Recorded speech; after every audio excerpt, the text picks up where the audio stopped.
But yeah, I'm just surprised that the Swain didn't end up moving a little bit sooner. His now, Jana, no flash. Heal, flash, auto attack, first blood. Froggy is the one to pick that one up, and Evelyn Bot is in the area. Descent does drop the Rift Guard. They're going to look to engage. It's going to be a Cataclysm getting dropped down, but Veigar got pulled into the Cataclysm, which could be trouble. Ooh. Down goes Evelyn Bot. Down goes the Veigar as well. Hugs Descent and the support on the one side, but they're going to be the ones to get engaged on. Ultimate coming out for the Malphite onto the Veigar, but the Veigar is still okay for right now. He's going to try to flash the rest of his team as Evelyn Bot is on the look. The Caitlyn was left all alone on the backside, and no free hugs is now left all alone with everybody else from Farmingdale. That's game! Both of them are level 4. No Zillion bombs are available right now, which means French Delta Force is going to be able to get in. There's the flash, but the flag and drag lands, and El Unicornio in a lot of trouble. French Delta Force not able to get the kill. That one's going to go over to Huracan. Veigar doesn't quite know where he is. Has spotted him out. Here comes the Jarvan over the wall. Multiple members over the wall now as they're trying to get as much damage as possible. French Delta Force able to get the first kill. Now, bearing down on to the Xayah. They are going to get revived by the Zillion, but weak side. It just means they're a sitting duck to give more kills. There's nothing. Yeah, they quite literally. Malphite getting in there on multiple members here. Weak side is now starting to join the fight here. Somebody's in stasis, somebody's resurrecting, but it doesn't just matter. They're just all meant to die to Veigar. It's a double kill for weak side, a double kill for French Delta Force. They get a kill back. Leave the old man alone! But they are going to be able to close out onto the Zillion. The cherry on top for Froggy and Farmingdale State College.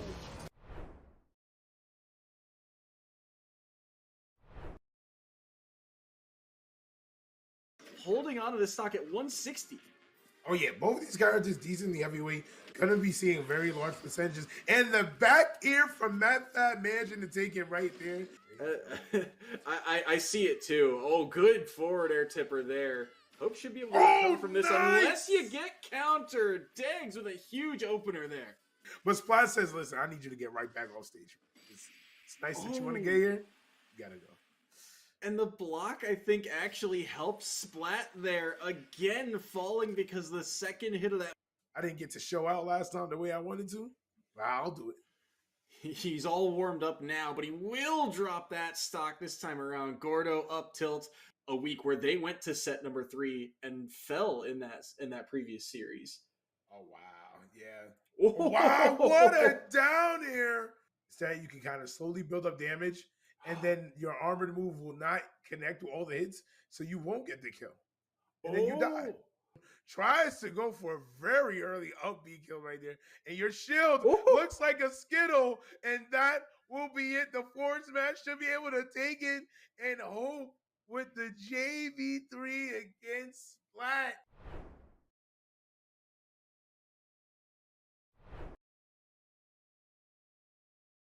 That I think if you can use Milkman to shut down a B rush, you're pretty happy with that, especially if they're rushing right in.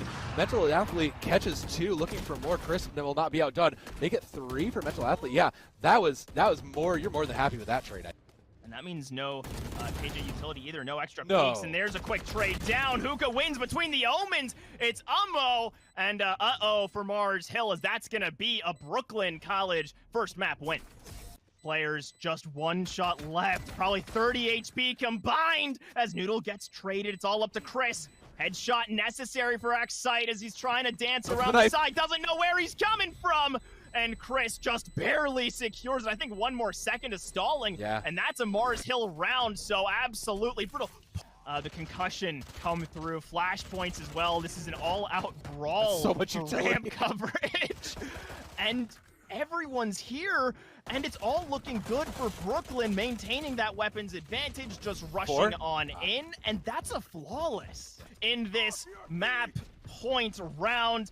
Suddenly surrounded, I think got shut down by a Rolling Thunder, and sure, Geiper's looking the wrong way, but that is a perfect defending half for Mars Hill for the win. Shot down, and that's gonna be an extra kill from the blast, and now it's just Geiper left after a flurry of kills. And no time to waste. There's too much on the clock. Lots of damage dealt, but only one taken down. Trades on one on each, and Knives finally come out though. I could hear them. Didn't look like they caught anything though. There's the flank. Axite with a stringer doesn't find anything now. But trades coming through. One on each. Chris continue to trade 2-2. Oh no! Down. Finally the picks on Pixie. That's it. MHU stays alive. Another moment where you're worried for him. As Polo Spring gets that first blood. 2 members left. We've seen August come alive when moments required, but now with worse weapons and not quite the angle. That is a 13-10 win.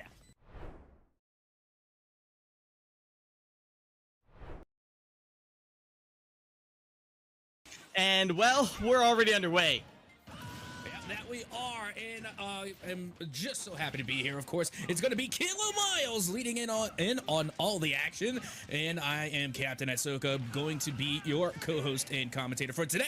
And already, before we can even get the introductions done, however, when I-Theta gets the hit, then it's Nick Jam popped into the air, and that's no good. Especially when you're knocked off stage. Nick Jam trying to recover, going high, but gets knocked out of the air by the forward air, swatted away. Can he get it again? Waits for the air dodge, but he misses the up B.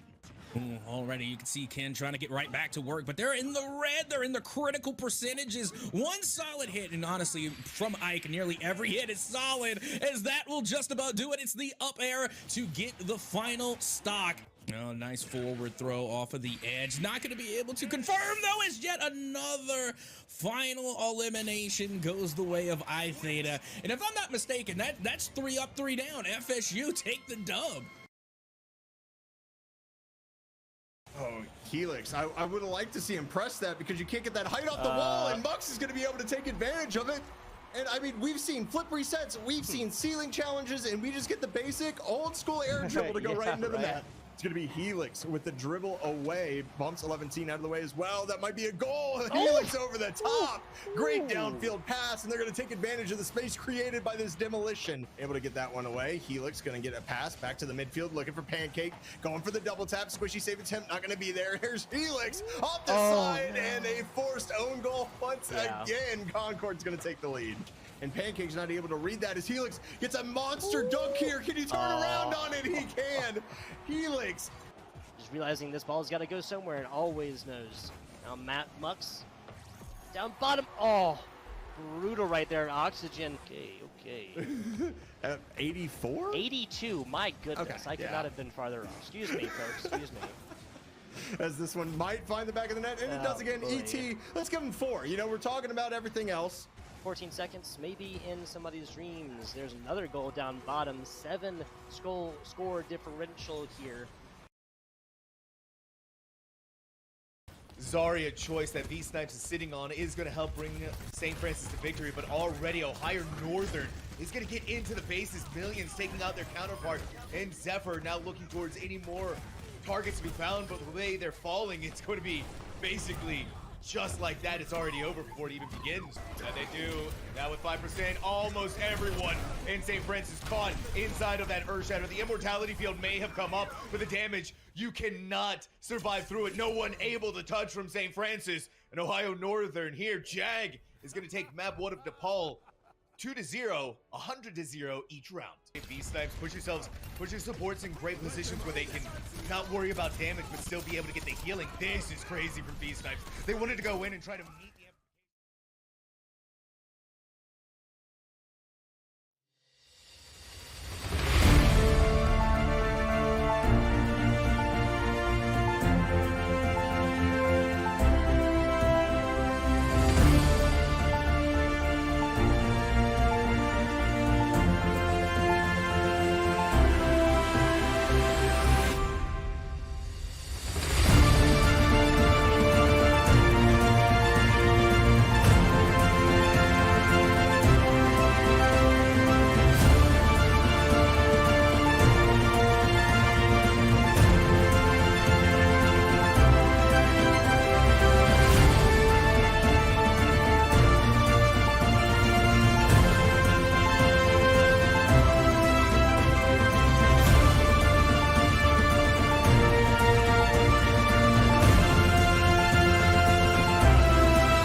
Hello, everybody, and welcome to Week 7 of ECC on Esports U. We got 2 players who are both 6-0. It's iTheta from Florida State University and, of course, Derpiter from St. Thomas Aquinas, and one of them is going home with 1 loss under their belt. Yes, sir. Welcome to the broadcast, everyone. My name is Upmind, joined here by Kylo Miles. Thank y'all for welcoming me in. This is my first time here on an Esports U broadcast, and there's really no better occasion for me to be here. This is an old friend of mine in terms of iTheta on one side, but also from what I'm seeing here from Mr. Derpinger, dude, like, this guy is kind of that bracket demon that, you know, everyone likes to talk about, everyone likes to claim that they have, but this guy is legit from what we're seeing.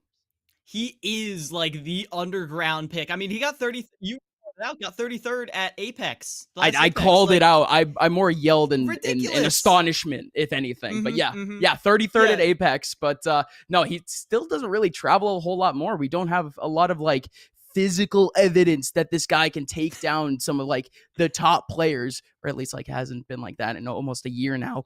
But from what we've seen so far in this tournament, both of these players are undefeated for a reason. I think knees all together going straight to Aegis. You just want to close this. The last thing you want to do is give their space, because once he starts flowing, it's not going to stop. Yeah, and you could kind of see some of that effect already. Derpinger is kind of forced to interact a little bit more, kind of stay around that mid-stadium area, which, again, iTheta, you know, especially if they're playing up on the Sword Fighter, they're more or less baiting in for setups rather than going in for some of this chip damage. Of course, Aegis being a lot more dangerous, a lot more powerful of a character than me Sword Fighter or any of the Miis that iTheta would be able to pull out. But yeah, no, I really just want to see what this game really gives us. I mean, again, we're looking at 2 players who are undefeated, who have not dropped a single game so far whatsoever in our 6 weeks so far in action. Again, not 7-0, excuse me, 6-0 in terms of our 6 weeks so far of our regular season. But this is our 7th and final week as Derpinger does get his first stock taken away, but does the exact same with an up smash. Yeah, and that's kind of shocking that it went iTheta's way first with how Derpinger was playing so hot during the early stages of that. Usually you think of iTheta's character, Aegis, as the one dominating the neutral game. You just can't break through this wall of neutral layers, and yet it's the Pyra that's gotten the most mileage, these heavy hits from iTheta.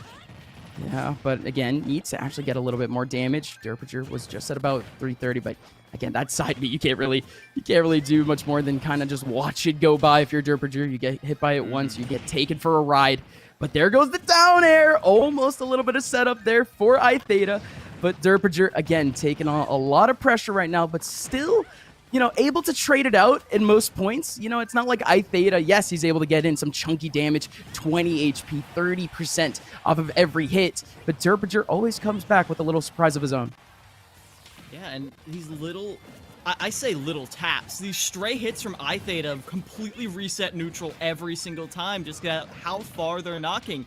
And so Derpinger is playing at the very limits of his range, playing outside of Pyra's burst range, so iTheta is having to commit to a lot of upwards diagonal attacks, but giving a lot of respect whenever this tree is up, but not enough. You didn't expect the axe. And now iTheta has to go to the Mithra, barely surviving. Are they going to get back to the stage? Just barely. They do somehow. 147 for iTheta, but the slingshot takes iTheta away once again.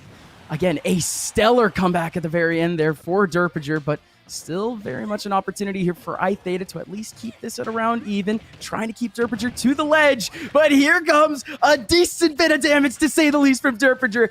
Gets the jab block, and now extends to quite a bit of a lead. But okay, all right. That's just the press button to win there for the Aegis.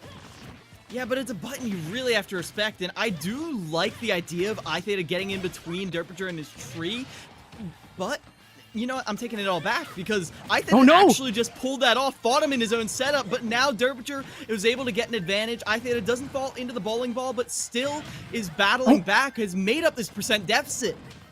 Still Derpinger trying to keep this distance, still going for a relative chip damage for the fact that we're looking at iTheta at 101, but finally gets the opportunity for an up air and takes iTheta's first game of this entire regular season. Derpager stays perfect. Yeah, this is...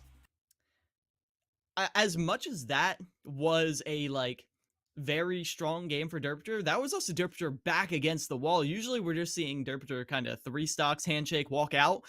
This is iTheta pushing him to the limit. I mean, a couple interactions, especially with that Pyre interaction right there at the end where it got Derpager up to 60% at the ledge, that was kill percent. One down air and Derpager was gone. And so Derpager really ground his teeth to make sure that comeback did not happen, stopped it in its tracks, but now an opportunity right here. iTheta sees blood in the water, chance to even it up, because this is a best of 5, so a lot of chance to adapt. Yeah, I was more or less, expecting the Villager to be on that, or kind of be up against the ropes, forced to be the one to kind of get that chip damage in, just get the opportunities when they can. It's always going to be iTheta in control of neutral in this type of matchup. Like you said, one move, one input is all that iTheta needs, all that Aegis needs to kind of reset neutral, to regain that control.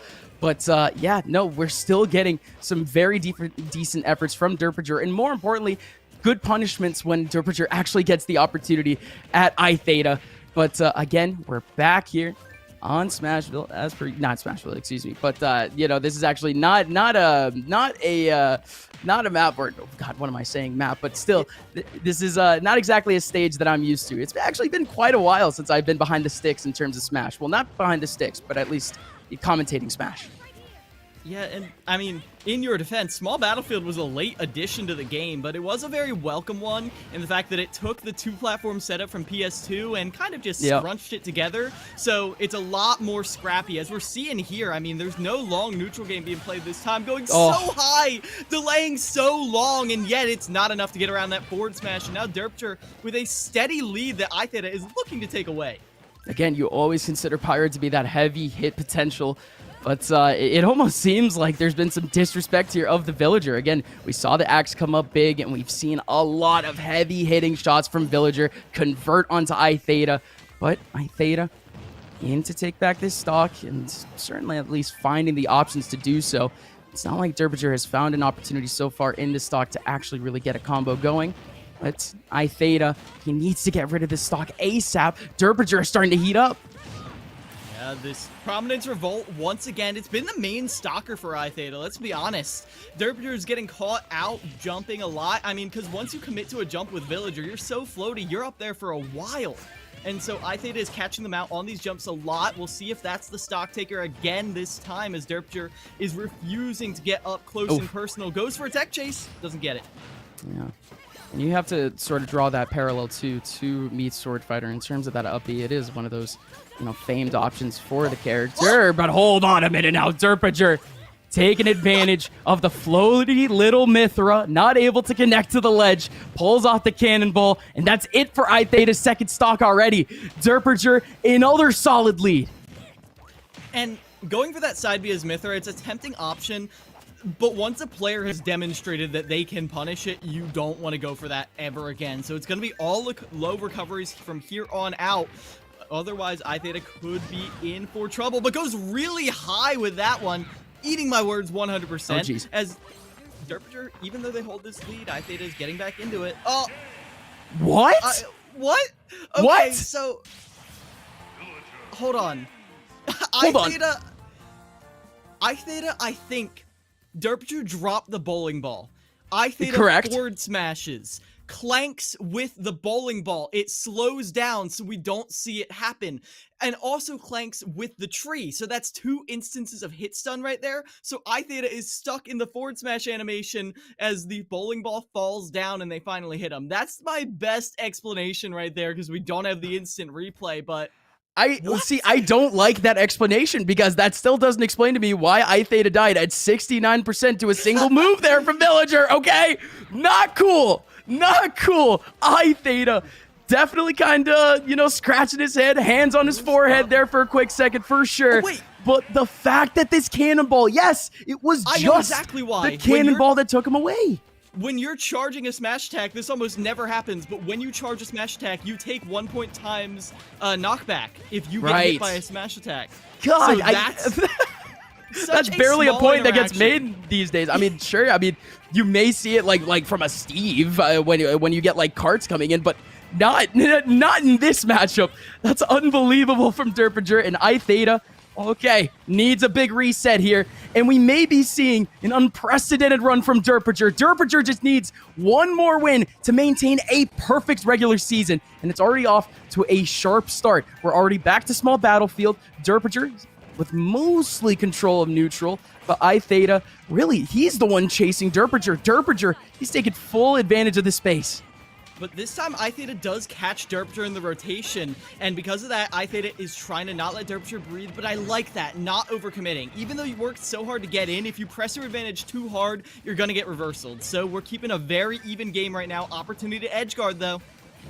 Oh, there you go. Finally an opportunity for iTheta, but it ends up hitting Derpager towards the ledge, and Derpager gets the tech. He's still just fine. 134. He's living. iTheta, maybe not so much for too long, but does pull out the uppy. Yep, and now we're back to Mithra. iTheta at a lead right here. Opportunity to maybe get a reverse sweep. The full stage side B, and Derpager got hit by it? And right here, look at this. iTheta's keeping the pressure on. There's 2 balloons left, but Derpager is able to get back to the ledge. What? That up smash option was crazy, by the way, and the fact that it actually did hit iTheta even slightly is crazy. Still, Derpager trying to close out this stock, but iTheta, this is his biggest opportunity to maintain a lead in this set. Ooh, iTheta. I love this. Playing this distance game almost a little better than Derpager for the moment, but Derpager's resetting back into their flow until you get down tilted and hit out of that aerial right now. Derpager is taking a lot of damage on this second stock. You need to find a finisher here if you want to make this even. Oh, and iTheta still always finding options here with these specials. Side B finding even more mileage now. iTheta trying to prominence revolt. Derpager right out of the air once again. Pulls out the uppy, barely hits Derpager, but Derpager still a little bit on edge here, but finally able to stick to the ground, pull off the up smash, but still a whole lot more work to do. iTheta, big opportunity to take away a stock here before they take too much more damage. 23%. There goes the uppy once again. That's got to be the 4th or 5th time we see that move killed so far in this set. And at this point, I don't even blame Derpager because Derpager was in their shield. What did they? No! I was about to say, did they drop it? But they dropped that stock too, and that's a 2-stock win right there from the side of iTheta, which means neither of them are having a perfect season. It's 2-1, and Florida State is 100% still in this, but very unfortunate. Yeah. Okay. All right. Not exactly the peak finishes that we were expecting coming into the day. We were expecting, this anime type battle where these two players pulling out, so at least in terms of what we've seen so far in this season, some of the more impressive plays, maybe some of the more clean plays that we've seen. But it's been the total opposite in the last 2 games. Not so clean finishes, but no, that does come down to kind of iTheta actually putting on a little bit more pressure in that last game, forcing Derpager to kind of make a few more mistakes. And, that's all you can really give to iTheta there. iTheta did finally kind of stick together a couple more interactions, but it's not exactly, changing up the play style all too much. We're finally seeing some of those opportunities for iTheta finally convert. Right now, Derpager back to PS2, a little bit more breathing room compared to small battlefield, which is, I feel like, what Derpager wants. He's thriving off these rotations between the 2 platforms, and with more forcing iTheta to cover more distance, trying to catch it, I feel like is Derpager's game plan. Meanwhile, iTheta's game plan is to keep Derpager pinned in one of these sides. Don't let the rotations happen. Still Derpager getting chipped away. iTheta now has an opportunity to swipe away Derpager a little bit early here. Derpager rolling in and out of the ledge, but iTheta still able to roll with him basically and catch him on over. Still Derpager, iTheta still in a bit of a whack battle. Neither one able to really get a confident hit on, and this is all you could really ask for this deep into a game. Neither player really confident that they can get a solid hit on each other. As back airs peppering, but just a raw run-up raw. iTheta has no fear, drops right down on top of Derpager, even knowing Derpager loves to go for those randy up smashes, but even so, finally gets the kill. Run up tilt that time. There you go. Finally a respectable option there, Mr. Pizza Hut man, Mr. iTheta. he'll appreciate that. He knows that he's a bit of a cheeser, and I love him for it. Still, iTheta still starts up with that up tilt once again, actually getting a little bit more mileage in the close range. Again, like you said, knowing that iTheta needs to close in the gap if he really wants to take advantage of really Derpager's, if he does get a hit onto Derpager, actually being able to make it to the other side of the stage and be able to get a follow-up onto Derpager. Again, a bigger stage means that iTheta does not have really space to be able to follow up. Derpager does get one back, and Derpager has a little bit of time now to be able to set up. Has the tree up, did have a couple of projectiles going in, but iTheta dodges them all, and iTheta now has an opportunity to extend this lead. And I do like right there we saw iTheta's defense when throwing out that side B. Really hasn't been punished for throwing it out at all so far, even against someone with this range, as, again, getting peppered by Derpager, but a huge opportunity because the momentum swings with Pyra are monumentous. Just rolls right through all the projectiles. iTheta has no fear. No, I don't. I've seen this man pick me Sword Fighter for one of the first times in bracket against Byron of all players. Listen, man, this man has always had no fear. I completely respect iTheta's sort of options here to kind of be going a little bit more down Derpager's throat in this game. Very specifically, again, Derpager, he thought that he might have had a little bit more space to be able to hide from iTheta, but it's certainly not happening. iTheta not allowing Derpager to breathe. It's a full stock lead, and iTheta doesn't look like he's stopping anytime soon. You said in the early game that iTheta was one of those people who can steal losses out of nowhere. This could be one of those times. Both these players iTheta! Okay, this is now an open game for Derpager. Derpager needs to make it with a double balloon. Barely makes it. iTheta cannot fall into any of these traps now. Still gets a decent down air. Still gets some more decent damage onto Derpager. Quite a few moves now can take him away, but the low percent, finally a combo starter there from Derpager, but he needed to fight for it. Great jab block coming back in, and Derpager still collecting more damage. This is starting to get dangerous, iTheta. Yeah, this is momentum right here. Big momentum. Remember, Derpager on match point, but it doesn't matter because now they both are. It's a tied 2-2 after that back air, and iTheta is on the verge of reverse sweeping. Yeah, but you could see kind of that shift there. I didn't exactly see, a big gameplay change coming out from a small battlefield.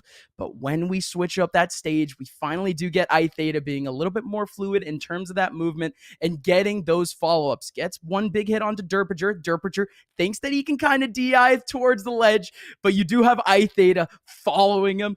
Oh, man, sniffing out that blood. You love to see that look from iTheta. But Derpager now, he did get kind of a comeback going, but we have not seen Derpager in any sort of advantage for the last 2 games.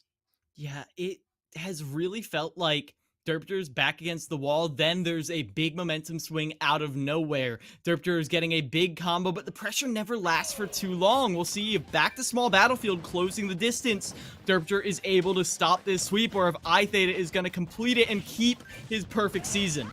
Yeah, both of these players, again, not dropping a single game throughout this season. But now, of course, we make it to game number 5. Both players taking away 2 from each other. This is the true battle for the number 1 seed going into playoffs. And iTheta already started off actually up against the ropes here. Derpager! Cheesing away iTheta, maybe boggling the mind a little bit with just a simple jab block. And then jabs him out of the air, too, and now Derpager has a comfortable lead unless iTheta gets a huge edge guard right here. We've seen kills at 60% at ledge, and Pyra is one who's not afraid of that. Look at that. Down air, down air, down air. They want that. They need Derpager's stock, but they're not going to get it this time. Ooh, this has to be a big... I mean, iTheta had so many more options there. So much more damage to do in that situation, but Derpager able to make it away, and now Derpager is the one chipping away at iTheta once again. A couple aerials with iTheta not being able to fight back. No nairs being pulled out on the landing from iTheta. There goes the side B, at least covering up ledge just a little bit more. That's what you like to see, iTheta. Get this stock away as early as possible. Sees Derpager in the air. He can barely get a stray shot in, but iTheta desperate for this kill.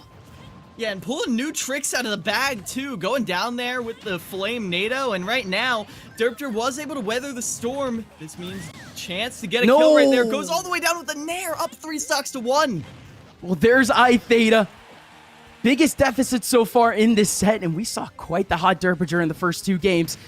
This is pretty much it for Derpager. Can they take a massive win for Stack? There goes at least a forward throw. But iTheta, all they need is 1 hit to take this stock back, and indeed, they take it. What can iTheta do here with the combo starting Mythra? And I like that, rolling through, getting some advantage. Not overextend. I was gonna say not overextending, but going off stage with the Pyra, this could be it. iTheta goes for, well, the honor play, I guess, because there's no way you were winning the set right there, but that is it. A little bit anticlimactic, but Derpager, that was just dominance in the last game. Oof, yeah, pure dominance. Again, it did start off with that kind of unfortunate unfortunate stock from iTheta. But again, in the end, we did see that adaptation from Derpager. And actually, no, just the stage selection alone, we ended up seeing Derpager going back to the small battlefield, preferring the fact that, you know, you did have a couple of opportunities where iTheta was kind of throwing around Derpager, almost taking advantage of how floaty Villager was and almost taking advantage on how much space they thought they had. But man, that's an unfortunate ending to say the very least. But at least it gives us a bit of a hint on what might go down over towards playoffs. And speaking of what might go on towards playoffs, Florida State does have another opportunity to finish a season undefeated because Pagney from a different division is going to be facing off against Mount St. Mary's College's UFine in just a couple of minutes. So don't go anywhere. Short break. When we're back, it's the second Smash match of the night.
Welcome back to ECC Singles on Esports U. It's Keela Miles and Upmind back with another Florida State match, but not against St. Thomas Aquinas this time. It's Mount St. Mary College's Ufine, and this is, I believe, another undefeated match. Some way, somehow, again, we're getting a perfect preview for what our playoffs are going to give us in just 2 weeks' time. Again, we get our first two players on the stream, both undefeated, and honestly, both players who have a massive amount of potential if they were to step up into that national scene. But this next game, I'm doing a little bit more scouting in a sense. I'm doing a little bit more learning. You know, I'm here for the whole process, and I think I need you to guide me through this one, Kilo. What are we looking at in terms of this matchup between Pain and Ufine? Well, normally I would say Ufine is on the Pac-Man, but apparently everyone's feeling the Aegis fever this season because Ufine just wants to close this distance. And against Hero, I completely understand why. You don't want to give Hero the ability to power up. Pain, I mean, is feeling a little bit of that pressure, of course. It's the same kind of play style that we saw from iTheta, always taking advantage of neutral, always being able to kind of be in their face. But yeah, like you said, it's not like Hero doesn't have those options to be able to kind of explode, to be able to get out of those tricky situations. It's just that, you know, how much time are they actually going to be able to, you know, read that little list they got in the bottom left? You know what I mean? Mm-hmm. As honestly, if we barely ever see it from Pain, I don't think it's a bad thing at all. Hero's base buttons are already so powerful. I mean, look at that. That's just the side B. The half-charge side B is straight up one of the best moves in the game. It covers an entire platform's length, and Ufine doesn't really have a good way to challenge it, and that means Pain actually has the advantage for the time being as Ufine is hungry for the kill right here on this Pyra. Oh, but at least an opportunity for Ufine to at least get a hit onto Pain. I thought that would already be it. That was a sharp hit off the down air, but instead, you do get Pain with a little bit of time to read that little list. And that's a health bar we're seeing right there from Ufine because you're dying at 130 from that side B. That's really easy to get hit by. So you've got to find these stocks earlier because I was thinking Pyra had the advantage, but if you're not able to get these stocks by winning neutral at 130, then Pagni is going to find these kills eventually. Yeah, dude, I keep forgetting how good exactly the buttons are for Hero. Pain. Is it Pagni or is it Pain? We'll get that. We'll get that clarification in just a little bit. I'll fight the war for the Pain lovers at this point. There goes Ufine, finally with yet another landing opportunity off the down air, and is able to finally take away that first stock. But still a lot more work to do if they want to even up this game. Still Ufine actually able to get a bit of a combo starter, and actually lets Pain get in that input as they land and able to follow up right after, but still only able to get 21 out of this. Pain, nice little up B, knocks up Ufine, almost an opportunity to get in yet another hit. But like you said, the buttons are going crazy for Hero. Ooh.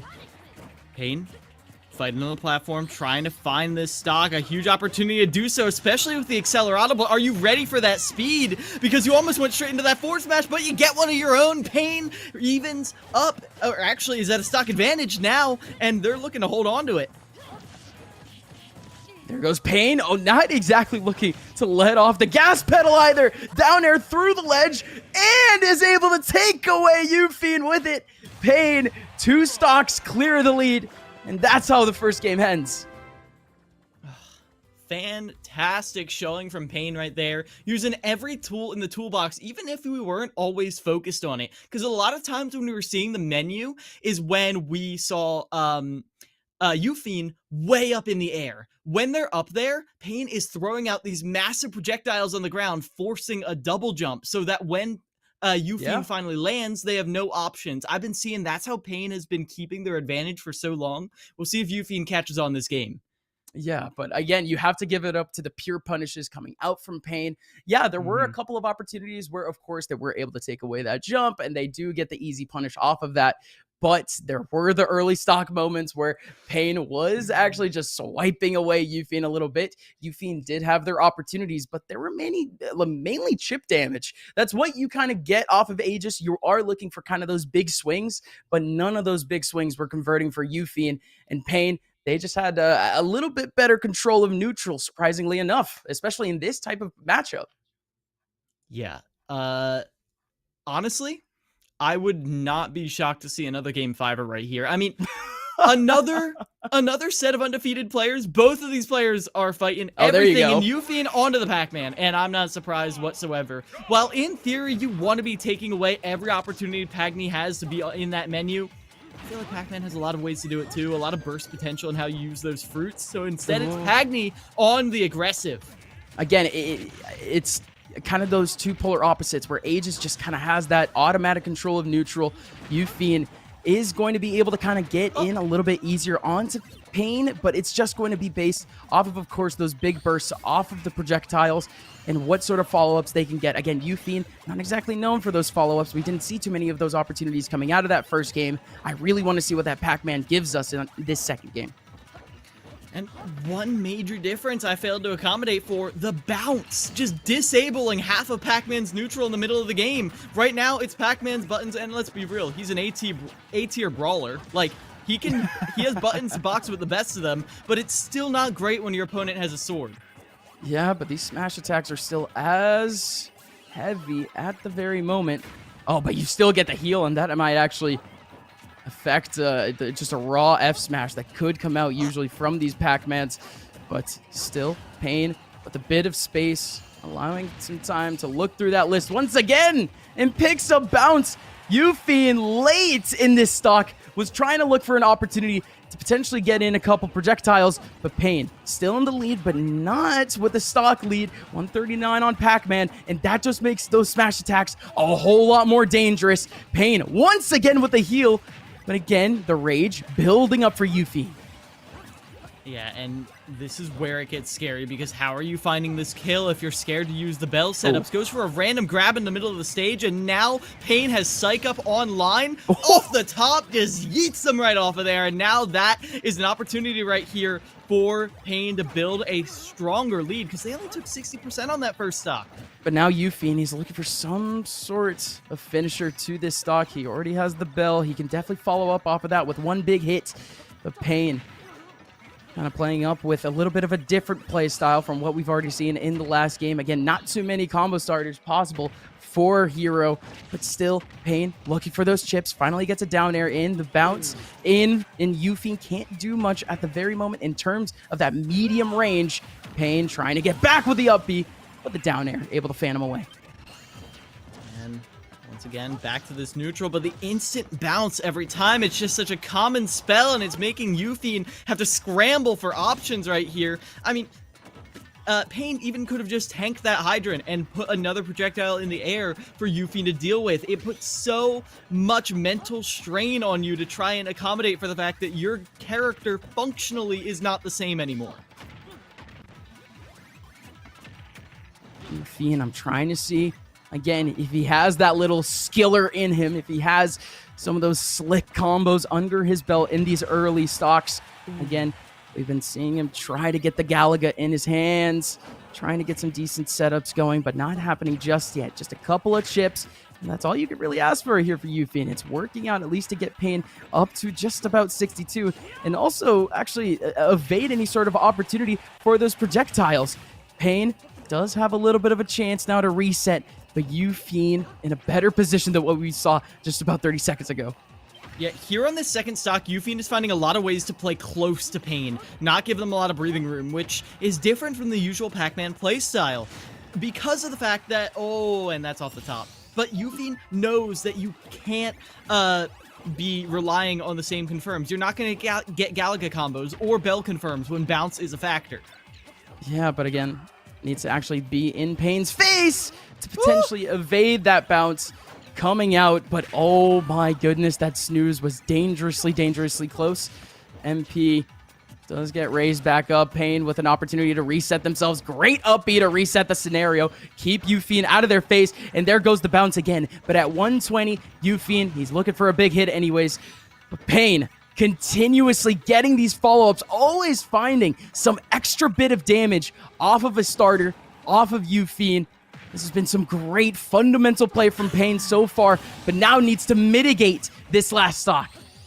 Yeah, Yeah, 70% lead right here. Can Pain close? Because this is Yuffie on their main, and even though they don't have access to these projectiles, it's still hard. Oh, Kaboom! goodness. Oh my gosh, that was so clever right there from Pain, because Bounce was on the menu. You could see Pain flick down to it, and so Yuffie started running in to hit them, and then flicked right back up to the Kaboom, faking Yuffie out and getting that finisher. Fantastic stuff from Pain. I never thought I'd see it, to be honest. A juke off the MP is crazy. Like, no, you can't be serious right now if you're Pain. Pain is actually on a little bit of steez right now. I'm not gonna lie. I'm liking this play from Pain. I'm liking some of this consistent action from him in neutral. You know, especially with Pac-Man. I would be deathly scared to be in any sort of medium short range against this character. Again, any sort of projectile, any sort of starter can get you to 30, 40% against this character. Pain playing with no fear whatsoever. But one thing about it is the fact that Pain also has this shield, like the actual shield in his hand. I mean, that helps with the fear, right? That gives him confidence for sure. Well, it also has a very important function. All these projectiles aren't going to do squat because you can cancel your menu and instantly block any projectile Yuffie has at you. As long as Pain is facing Yuffie cannot touch him with projectiles, even in menu. And the fact that Bounce keeps coming up again and again. Yeah, it does. But we only saw it once so far. Finally, he does get his second bounce, but we've already seen the bounce 3 times on this list. Yuffie is just now getting opportunities to get in those projectiles to kind of evade any sort of opportunity to get those MP going, to get that MP going. Yeah, I'm liking what I'm seeing a lot. Yuffie is catching on to the fact where Pain is looking to charge up, but it doesn't matter when Pain is able to reverse these situations so well. Every time Yuffie gets an advantage, it doesn't last long, but this is the first stock advantage we've seen in this match. Yeah, get out of here. Yuffie finally pulling out the Ghost, finally pulling out that all-feared smash attack that really any player fears whenever they play Pac-Man. Pain, feeling that pain finally, but at least a little bit more space for them. Neutral taking up back for them, trying to set up some status abilities, and that actually works out with the Acceleratle. Yeah, Pain, a fast deflecting hero right now, but Yuffie is just going high to weather the storm. I do like the way Pain uses that side B. It has a hitbox way up high, but Yuffie was able to reset that situation now. Opportunity right here, and yet Yuffie gets a Galaga combo going, no bounce on the table, and can't convert it. Pain's defense on these platforms is too much. Back down to even, where Yuffie, in yet another scenario facing up against Bounce, not actually able to get an opportunity off the bell. I mean, finally we saw a conversion off the bell, but we've probably seen Yuffie trying to go for that play 3-4 times almost in this game. You see it once again, the bell coming out, not able to catch Pain. Pain, good stuff, shifting back over towards neutral, forced to pull out a little bit of MP to try to block the projectile coming out from Yuffie, but now Yuffie feeling it a little bit, getting a little bit more control in neutral. Oh, and the same follow-up from the first stock. Catching that jump so well. Previously, Pain has gotten away with a lot of those just full stage run-in aerials, but Yuffie is just saving that bell for those moments every single time. As they get caught by the snooze? Are they gonna mash out?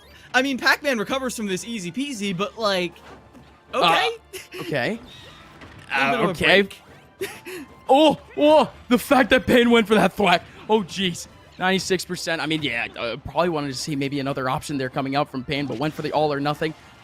Still, Pain taking on a little bit more chip damage. This is a massive opportunity for Mount St. Mary to get a game on the board. Yuffie pulls out. Oh, keys to success. Doesn't actually break Pain, but instead, Yuffie still finding a bit of a gap, still finding a couple hits on Pain in this last stock. Pain not able to get any sort of space in on Yuffie. Not at all. Huge chance right here for Yuffie to get a point on the board, get some opportunities to make a comeback, but that sizzle is going to change things. Pain has shown time and time again their ability to make something out of nothing, but Yuffie in this comeback, this has been monumental. One bell is all they need to end this. Fiend does follow up the roll. But it's Pain that gets the hit anyways. Bounce in a massive position. Pain can start his comeback here already, but Fiend can kind of see the strategy here. Pain has always been baiting out that double jump, but Fiend is just sticking to the air now, sticking to the platforms, and Pain not exactly able to follow up. We could see an up air out of nowhere, but Fiend, third time's the charm, 3 times the bell alongside the up smash works. And if it works, it works, Fiend. Mount St. Mary has a game on the board. And that right there is huge, because I was looking at that matchup in that second match and I was like, this might be straight up unwinnable based on the way that I called out the shield, the way they were just canceling the shield, blocking the projectiles, making it impossible for them to challenge them while they were charging up those spells. So I thought, but then Pain is getting hit out of their jumps. They're not getting the chance. They're running out of mana, so they can't even put bounce online. Fiend was playing a war of attrition towards the end right there, and it was working out for them. Yeah, but again, you can kind of see that shift in mentality for Fiend. Again, Fiend just trying to get whatever opportunities they could get. You did kind of see Fiend again and again and again pulling out the Galaga, pulling out different items at least, and trying to get some combo starters. It's just that, again, you're facing up against the bounce. You're never going to get that sort of opportunity to really get a combo starter, to really get those bursts in. So what does Fiend do? Stick to the air, kind of go floaty a little bit, get your hits where you can get them, kind of try to last out the spells, and it ends up working out, at least for that game. But again, how many more times are we going to see that same bell alongside the up smash combo? We're probably going to see a lot more smash attacks, but maybe not so much the exact same setup. We'll see. It works. If it works, it works, Yeah. I mean, speaking of it works, you were calling it out. The 3 times the charm with the bell. We got to see a stop to those full hop aerials. We got to see a situation where they're not just running full stage in. I mean, they were varying it towards the end. The last one was a drop through platform aerial, but at the end of the day, you're still getting hit by the same confirm 3 times in a single game. That doesn't happen a lot. So Fiend has a chance right here to keep this momentum alive. Pain needs to shut it down if they want to end this season undefeated. Pain sticking behind the fire hydrant, still getting a hit onto Fiend, but you kind of see Fiend finally with a bit of control and neutral here. Pain not able to stick to the ground, and Fiend not actually able to get anything solid, even though, again, we don't see any sort of bounce coming out from Pain. Fiend finally getting a couple of opportunities off the projectiles, but at this point, it's just a couple of chips. Even though Fiend is getting more opportunities here with the projectiles to get some combo starters, he's not actually able to get the conversions. Not at this time. Not a lot of long strings, like you said. It's coming down to a very neutral-based game, and now the neutral has fundamentally changed once again. Bounce online, and that means we're just going to see Fiend using these shockingly fast buttons, criminally fast, and just waiting for this bounce to end so you can throw out this key. Back air sets up an edge trap situation. Bell on ledge, and catches them with the nair as well, and barely any mana left. Pain needs some hits right here.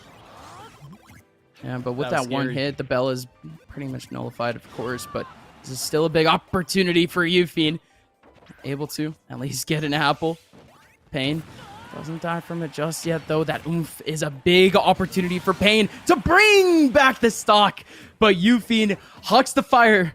Hucks the fire hydrant. There you go, and able to get a kill off stage. That's all you could really ask there for Fiend, but still a bit of a tough opportunity for Fiend. Has been in the air pretty much the entire time ever since they got that kill. Pain, oh my goodness. All right, like I said, if it works, it works, and a kaboom is just what does it. Yeah, the inhale on that is just so strong, but Pain still holding this lead. Fiend gets an opening, and now all of a sudden it's even again. And I love the way Fiend is switching between these two play styles so flawlessly. Very fluid in the way they transition from up close and personal to, bounces online, let me go charge this fruit. And now Fiend, this is probably the most chillin' that we've seen this guy, the most zen that we've seen Fiend so far. Not exactly, panicking, not exactly going for those floaty jumps that we usually see, trying to bait out Pain into an input before Fiend ends up pulling out that fire hydrant once again. Fiend dropping in with a down air once again, floating on in, Bell on ledge, controlling Pain's pace here. But again, Pain, one hit should do it. Does have a massive hit coming up in just a little bit. Euphine! Oh, Euphine's out of here. Shield gone, and Pain strikes away Euphine's second stock. I don't know if that was a crit or what, but either way, that's Euphine on the verge of defeat. 2 games to 1 right here, 2 stocks to 1 for Pain, and Euphine has to take both 2 stocks and a game if they want to get this out. Now we're back even. Euphine gets the Bell this time with an F smash instead. Like I said, we're going to see plenty of smash attacks coming out from this Pac-Man, but now we're completely back down to even. But this is a massive opportunity for Euphine to continue this game. Pain does have a little bit more space to work with, doesn't have the bounce, not able to evade the Galaga, still able to get back over towards ledge, but not in a favorable position whatsoever. Euphine just booting on the pressure. Yeah, and this is huge. This is big. We're seeing Euphine on the verge of this huge comeback, just like we saw in the last game. Nothing ever changes as Florida State has a chance to close this out. Euphine not making it easy. Being very elusive in the air where Pain doesn't have a lot of good options to challenge them. Oh, the thwack! He just goes for the ender, for the buzzer beater, basically. Pain tries to take away Euphine at the very end, but doesn't happen. Now back down to even once again. Euphine almost able to get a good follow-up, but just opts to go for a nair punish instead of trying to stay grounded. Whack coming in too. Thwack alongside Whack. Pain trying to end it all once again, trying to get the home run, but Euphine staying consistent, getting his chips in, getting another grab, getting a back throw. Fire Hydrant in the middle. Pain not able to go anywhere. Hydrant towards his face. 120% here for Pain. Last hit for the man. Trying to stick on to this lead. Trying to finish this off in game number 4. But here comes the Bell. Trying to stone him once again. MPs are gone. No more spells here for Pain. Euphine bouncing in yet another Hydrant. There goes yet another Ghost. And it's yet another punish from Euphine. That's kind of, it's a little bit flaccid, no? He only goes for the nair instead. 138 from Pain. Still alive somehow. Euphine! Finally with the opportunity to finish off game number 4 and to push it to a 5. Euphine hitting Pain there with a tri-state twister at the very end. Roll behind grab. Not used to that in Florida as, oh my gosh. They had me screaming there in my head at the end with how Pain had the lead for so long, and then all of a sudden that shield break punish meant nothing. They just got neutraled to death repeatedly, and it was all thanks to the way they were closing the distance with both the orange and the Galaga. The Galaga at the ledge and the orange just full stage. It's a like medium speed projectile, so it just takes away center stage, forces a jump out of Pain, and they were capitalizing so well off of forcing that jump. Kilo, what did you say after game number 1? I mean, we saw game number 1 that wasn't exactly, too back and forth. And yet you said that this was going to a game number 5 once again. 4 players undefeated going into today. All 4 going into a game number 5. You'll like to see this right before playoffs. Things are heating up in ECC as Pain and Euphine try to close it out. Hollow Bastion is where they go. Yeah, what a place to end it too. This strong center control is going to do Euphine good, but it's going to give the edges of the stage. We're just going to see Pain doing little rainbows around this stage, I feel like, the entire time while Euphine dominates the center. Euphine being a little bit more crafty in terms of movement, trying to throw off Pain a little bit, but trying to throw him off in the sense that you can actually get right behind him and try to get a quick F smash or quick up smash going down. Pain being as crafty. This is very much a kind of a footsies neutral battle. Small wins right here for both players. Oh, but that one's a huge one. Holy! The psych up on the dash tag, and they were holding away because they were rolling. And that means Euphine goes down at 70%. Unbelievable. I mean, that's just the stars aligning there for Pain. I mean, but that's what they needed. That's the separation. We saw something like that happen in our last game, number 5. iTheta went down early. Pain goes up early. Euphine, you hate to see that, but how does Euphine hold on now? How does Euphine close the gap potentially against Pain? Or does Pain extend this lead just a little bit more? Still 75% on Pain. Still a lot more time to go potentially on this first stock. But Euphine, an opportunity. The jump is gone. The zoom is needed. But Euphine misses out on the bell. And Pain has yet another opportunity to bring the Pain. Yeah, just a stray nair right here is Euphine looking to even this up after that shockingly early low percent. Key online, you got to be ready for it. I'm loving the way that Pain is just refusing to stay on the ground unless they are completely neutral, holding that shield. They are able to block it out, and that means Pain is... I mean, they're holding this advantage. It's so tough for Euphine to get a kill when Bounce is online because you've got to get a raw smash attack, which means this is another 10 seconds that Pain has to get a huge punish. Oh, but there goes Euphine. Just breaks it on open with the key. Yeah, and Psych up online too. This one took stock 1, and you know, Pain is looking to get another early one. But the reverse Galaga right there is able to get Pain, knock him out of their combo, and now Euphine has made things even. Yeah, no, this is, there you go, the complete opposite of what we saw in our last game, number 5. A little bit of a tragic start, but we're back down to even, and Euphine now actually collecting a little bit of a lead, but almost the same fate from the first stock. A backstab coming in off the dash attack. Pain almost able to take away this second stock early. Euphine, yet another good follow-up though, good fair to keep Pain on edge, but the bell comes up big again for Euphine. They call it the final smash for a reason, because that ghost is the last thing a lot of players ever see. That was 70% at center stage. And right here, we're seeing the complete opposite of what was going on stock 1. But Pain has the tools to turn this around. We've seen these comebacks before. Can they make it happen? Can they do the work? Just a projectile caught in the hands of Pain. Pain needs so much more right now. 50%. 58% on this last stock. Euphine continuing to slap away at Pain. Euphine barely dropping 40% ever since the tragic start to this game. It's been all Euphine and not so much Pain. But still, at 85 in Psych Up, we could see a comeback being started right here, right now. But it has to start right here. It's too much of a gap now for Pain. Pain still has the Psych Up, still looking for a big hit, still trying to take away this second stock. Yeah, and Pain has to respect every single little option, but gets caught on the bell on the way back round. And that is Mount St. Mary with the reverse sweep. Euphine 3-2 winning it out with an undefeated set record in the season.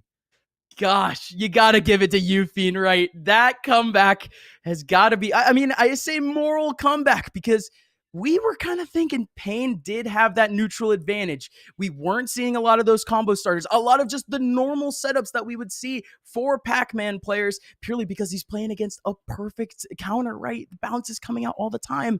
But we did not see that type of effect in those last 2 games. Bounces all over the place in games 2 and 3. No time for Pain to set himself up for success in the last 2 games. You gotta give it to Euphine again. What a win. Yeah, fantastic stuff. Electrifying matches all night long, and there is more. There is so much esports to be played tonight. Up next, it's going to be Rocket League with Septilance and Chef Billy, but for now, that's been everything for us. I've been Keto Miles. This has been Up Mine. Have a nice night, you all. Tune in for Rocket League.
Hello, everybody, and welcome back to a little bit more ECAC Rocket League action. We are jumping into Week 7 here in just a moment. Bruton Parker versus Concord. Two teams that, as far as we are aware, are undefeated. I am Sepulence, joined by Chef Millie and Billy. Jumping into this one, not only is it going to be a long series, a best of 7 after all, but these teams all come in with everything to lose.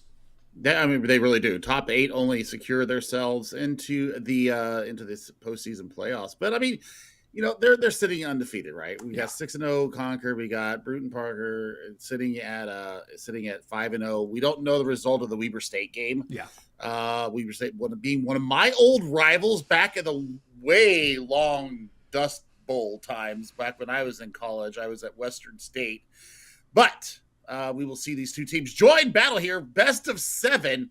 What I'm looking for right away, I want to see some aggression. I want to see some demos. There we go, right out the gate. Wish granted. My goodness, a demolition right out the gate there. Goes in early as Bruton Parker looks for an early onset goal. Double tap in. No secondary player to follow up, and it's not going to be a goal for BPC quite yet, but CU Concord trying to answer back early, stuck onto a defensive foot, looking for a goal of their own. It's wide open, barely. Able to be blocked away not once, not twice, but thrice off the crossbar. Going to be able to find it, and that's going to be a close one, but close never going to cut it. Concord's got to hit those a little cleaner. Steppy, ET did not phone home there, and I'm very, very disappointed in them. No Reese's Pieces left out for the trail there. But the carry through, oh my God, they get killed by the post there. The fourth man showed up huge for Bruton Parker. Yeah, the post there, the crossbar, just keeping the dream alive for Bruton Parker right now, keeping us at that 0-0 scoreline. In Concord, for the first maybe 20-ish seconds, we're really kind of against them, forcing them onto a back foot. They've taken the advantage, and they've run with it. They've become a very offensive team. They're keeping Bruton Parker on the back foot and trying to force them to throttle out a defense with no opportunity for offense. I mean, here's the thing. We know Bruton Parker from CRL, from CCA. I mean, we know them. I mean, Concord is kind of the unknown quantity here because, I mean, let's be honest. ECAC, you know, where they're starting to really brew some really great homegrown talent. We're seeing that, you know, at the pinnacle being Bruton Parker, but now Concord is absolutely flying. They need to get the double tap. They don't have the trail. It's amazing that everybody's been this close, but again, close, just not going to cut it. So that opportunity not coming through quite yet for either team. We've burned well over 90 seconds at this point, and now Bruton Parker have an opportunity to strike once more. They get a defensive blockade. They keep Concord out of the equation. A great pass towards center field. Antic sends it out. Soul is there to catch it, and still off the bottom corner of the goal. No points yet on the board. Seppi, ET just absolutely fooled everybody, thinking that they were going to be a little bit more aggressive. They actually absorbed the pressure going in as a third man, and then denied it right on the goal line. So beautiful work out of their third man. Now they're going to push forward. Pushing forward, looking for that space to grow, but not able to find it yet. Soul finds a tap in center field. ET up in the space there is going to be able to block it away. This is a very unbelievably close matchup, and I think that goes with two undefeated teams. Nobody is going to roll over and let a goal go in for free. They've got to play it low and slow. And Pancake trying to do just that, but the defensive BPC disrupts once more. Secondary play taken away, and Helix has to fall back into that third man to keep the goal open. I mean, this is beautiful rotation for both teams right now, Seppi. I mean, they are absolutely flying around this pitch. I mean, we have just crossed over the halfway point of game number 1. Both teams having multiple opportunities to get in there. That's a beautiful demolition on the goal line. We'll see if they're able to push forward, but it's actually a off-man chance. They had the power play going against them, and there's the weak little waterfall going in. No joy there. This is starting to heat up, Seppi. Bruton Parker moves in quickly. Soul tries to find an opportunity out the gate. Has to play the defensive back foot once more. We're looking at 2 minutes left on the clock. Just about half the game remaining. And the pressure continuing to stack. A really scary scenario to be a part of. But ET wants to be the one to create that space. Sloppy hit into the corner. Goes out. Pancake going to flatten the chances of a goal coming out once more. And finally, Soul will break the curse. Able to put that first goal down on the board. Nearly 4 minutes into this first matchup. Bruton Parker finds that 1-point advantage. That was absolutely disgusting. I mean, just a couple of failed touches there is what really happened. It wasn't necessarily anything, you know, spectacular coming out of Bruton Parker. It was just they forced resources and they forced some mistakes out of them. Maybe a kickoff goal here, but a nice little roll there from ET saves the goal. 90 seconds on the clock. Bruton Parker certainly not feeling comfortable in their shoes. This is that type of scenario where being up by 1 could be up by none with just one misstep, one misplay, one miscommunication. Bruton Parker has to work very hard in these next 80 seconds to guarantee that exact thing does not happen. Winning by 1, not the way a lot of teams want to get it done, but a win is a win regardless. And Bruton Parker, they're going to need every win they can get because, again, Billy, this is a best of 7, not a best of 3, not a best of 5. We are going all the way to that 7th possible game if they continue to be as close as this one. I mean, the nerves got to be really on edge right now. Palm's got to be sweaty too, holding the controller. Yeah, I mean, we both have teams from both sides. Oh my God, I saw the pass going for Pancake, but a great cut back there from Soul cuts out that scoring opportunity. 40 seconds. Pancake going for almost a stall attempt, but Bruton Parker taps it away. Helix going to be able to block it, but Soul on top of Helix will spike it right back in. 37 seconds. Bruton Parker now up by 2. And Concord, again, it's just another brief moment of miscommunication. Soul is there frames earlier, and they make the difference to find that second goal. Was it miscommunication or was it just Soul reading the play? I'm not sure. It might be a little bit of both. It might be a little bit of both, but the result is the same. A 2-goal lead. Scariest lead in soccer, in football, in racquetball as well. So we'll see if they can actually get one for the road here because they have been knocking on the door, and I think a goal would do them the world of good. Oh, Soul almost finds a clean hit off the ceiling. Helix there to play it. Concord forced into a defensive back foot. All 3 players leaving their goal wide open as a triple offensive hit is going to be going toward the goal of Bruton Parker. 10 seconds left on the clock, and while things have been pretty darn close, I think realistically we are looking at a 2-0 victory here in favor of Bruton Parker for this first game of the evening. Yeah, that would have been 3 if there would have been just a couple seconds left. But, I mean, it's just a little bit of mismanagement here and there. I think that's the real difference between these two teams. Sure. Is that Concord just had a couple of, extremely minor mistakes. And they were absolutely punished on Soul getting 2 goals there in the result. But for Concord, I mean, they had chances. I think their last touch is where they really need to clean up. They set up so well. They were very aggressive around the midfield line. They were, about 50% in the aerial 50 department. So, I mean, they're challenging this Bruton Parker team right now. And I want to see if they're able to kind of carry that over because that's a win right now. You're going up against a CRL team that really did show their teeth during the last spring split. So, man, I mean, it's there. I bet you they can just taste it right now. So we'll see how game number 2 goes. And Billy, something we actually found out during the break here is one of the players of Concord played for Bruton Parker last year. E.T., a player that we've been talking a lot about in this matchup, is actually a player that knows everybody on the field better than we would have anticipated. Playing for Bruton Parker last year, making the change over to the Concord roster, and now losing to the very team they stepped away from. There is truly a narrative to be held here. Oh my gosh, I mean, the storyline just opens up even more, doesn't it? Helix with a nice little carry. It's going to force the resources off the goal line. And there we go. Once again, Pancake has been kind of a setup man here for this Concord team. I love the touches that they bring forth. Yeah, we've seen a lot of Pancake play coming out, trying to be that third man, trying to be the instigator rather than the goal finder, and it hasn't worked out well enough to find a game victory yet, but I do think it is notably to do with the existence of the consistency of play we've seen from Concord, as Pancake always being in the way, always being where they need to be, trying to clean things up best they can. ET stuck on the defense, turns it into an offense. Great pass to Helix center field with a bump away from the side of BPC will make it harder for Concord to find that score. I mean, just good management there, just good rotation coming from BPC, and we like that. We like clean play. We like a really controlled play as well. I like the 50s, though. They're going into these 50s nice and hard. Not enough mustard on that goal-bound shot, and now they're going to be down a player for just a few seconds. Those few seconds do tend to flip the scales pretty aggressively in terms of a team's success one way or another, and before we can even really say a couple seconds, they're back on the field, but it does help kind of turn the tide in your favor that Bruton Parker is trying to find it once more. If they can go up 2-0 on this series, they can certainly feel comfortable moving into the rest of it. Beautiful attempt from Pancake, but it will be bounced off of Bruton Parker to the top right of goal and not find purchase yet, but Helix, secondary attempt, crossbar in the way, not able to find it. Oh, they've got a script open in front of them because they're reading Bruton Parker right now like a book. They have completely flipped the switch here in game number 2. And now the counterattack is on. The double tap is there. No touch finishing in the front. Seppi, that was a chance for Bruton Parker to get the grain goal and really flatten Concord in the making right now.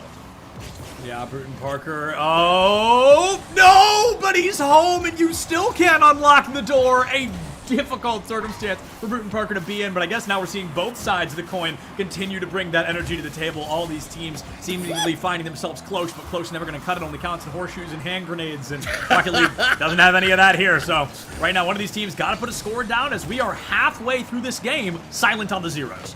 Seppi is in his 20, but he talks like my 90-year-old grandfather. It's all he closes. Horseshoes and hand grenades. I love me some horseshoes and hand grenades, Billy, let me tell you. I love it. I love it. The old soul. Oh, my gosh. I love it. But still, I mean, both teams just absolutely slug it out here. We have just crossed the midway point here. Game number 1. Ooh. And that pinch into Manny's direction was exactly what Bruton Parker needed. Watch this. Antics gets the pinch here. Along the corner. Boom. Antics takes a risk there as well. I mean, a bump, a demolition could have really disrupted that play. It would have sent Manny deep into the goal, and the redirect would have been in favor of Concord, but they took the risk, high reward. It pays off in dividends. They get that first point, but before we can even really highlight it, it no longer matters. Pancake with an immediate goal kick here is going to be able to find that first point up and running now for Concord. We're tied back up 1-1. Love it, love it. I mean, just a nice little flip there over the back. A little bit of a musty on that. Gets it done. So, I mean, quick answer here. Now, this is something that didn't have in game number 1 was the quick answer. Yep. The quick statement back. And, I mean, that's the first time they get in the goal. That's going to take a lot of pressure off of them now that, you know, we are now, 7 minutes into this game. Now they have a goal. Now they almost have 2! And it goes off the woodwork of Megan. A very close circumstance. Nobody able to get the goal off the back of it, though. Soul almost finds a spike, and disruption from Antics will be taken away by Concord. Manny goes in, says, I did it once. Why can't I do it twice? But unfortunately, Helix is there to block them out of that equation. Soul misses the tap. It hurdles toward the goal of Bruton Parker where nobody's home. Manny has to go into the defensive back foot. Demolition into it. Soul with a tap toward center field. The secondary attempt comes in, and Antics from the heavens will sink it down. A beautiful performance to put Bruton Parker up by 101 seconds left to play. What a touch, and then Antics into, it was Manny into Antics. Good Lord, what a pass, what a finish. Giving up the body to make sure that the play moved forward. That's giving your life for your team. Here we go. Now we got 3 on the trot here, and looking for an answer back once again. Oh my God, he looks funny. ET, look for the finish. No good there. Now, 90 seconds left here, Seppi. Everybody got to collectively breathe. Nice little stop there from Pancake, but no joy. Oh my word, this is getting very frantic. Frantic, I think, is the best possible word for this, Billy. We are seeing a lot of chaos all suddenly. Everybody really picking up the pace of play, no longer going for surgical precision or methodical plays, but just going off of that pure instinct, adapting in the moment, which Rocket League, part of the reason I love it, you have to play off instinct nearly 100% of the time, and these teams having to do that here. Bruton Parker, as I mentioned, going up 2-0 would be critical to keep this win streak alive. They'd be halfway done already with their expectation of a 4-game win tonight, and keeping a close eye to see if Concord can even force an overtime, because the longer they burn this out, the harder it's going to be to play out the later half of the series. I mean, just look at the kind of turtle shelling that we're doing right now. I don't want to save. The save was beautiful, but I mean, they're kind of turtle shelling that they're pushing out on their terms, and I think that's exactly what, you know, a seasoned team can do. That's layoff. It's going to be dangerous, but the players aren't there from Concord. Seppi, 30 seconds left. They need a goal right now. Looking for a goal one way or another, and with only 20 seconds left on the clock, Concord's best hope is to tie things up. Maybe a kickoff goal. Wow, barely able to use the final remnant of that boost to redirect the ball and keep things moving in a positive style for Bruton Parker. 10 seconds, single digits now. Concord desperate to find something, but all Bruton Parker has to do is play a mean defense for the next 5 seconds. Oh, that's going to be a dangerous ball. Yep, that'll seal the deal right there. 2-goal lead. You're scared of these unless you got like 3 seconds left, as we do right now, and that's beautiful. I mean, they were trying to push out, and they just caught the rotation too clean. Antics has been a magnet towards this ball the entire series. 2 down to 1, down to none, down to a 2-0 victory for our friends at Bruton Parker. They've got to be feeling pretty good about their chances right now, but Billy, they're keeping it close, and if every game continues to be this close, can you provide that kind of longevity moving into maybe game 4, 5, 6, 7 down the line? I feel like it's going to be really hard to keep up this close quarters combat, this 1-point differential over and over and over. I agree, and I think that really for Concord right now, I think Helix and Pancake need to find a way to get themselves more into the offense. They keep rotating in the third man, and I think that they're maybe suffering from a little bit of identity and a little bit of maybe they have bitten off more they can chew here. Sure. As Bruton Parker have just really flipped the switch. We saw Concord do it at the beginning of game number 2. Kind of punched Bruton Parker in the mouth. Yes. And then they matched the aggression right away. I mean, they were like right in there, like, oh, you want to go up to level 5? Okay, we're going to meet you then. We're going to give you a little bit more. We give you level 6 here. So, I mean, we're seeing the in-game real-time adjustments that Bruton Parker are making to what Concord are bringing out there. Concord, though, really started finding their own way and being able to answer back. It's kind of trying to play tit for tat with them. Yeah. Oh, man, I think if there's one thing that I would like to see more from both teams, I think more physicality. I've seen a couple of demos. I want to see some more explosions. Well, never mind. That's a 5-second goal. Not the type of explosion we were referencing, but hey, a win is a win. A very good performance out the gate from Manny on Bruton Parker. But Billy, I mean, you bring up my favorite thing about this game, and that is the physicality of play. As a reminder, Bruton Parker made it to the CECC last year. That makes them statistically one of the top 8 collegiate Rocket League teams in the country, at least at this caliber of play. If you're punching above your weight in this game, best way to do it is to knock them clean out, to go for those demolitions, to go for those overperformances. The physicality makes it so much harder for them to utilize and prioritize the plans they're so used to bringing to the table.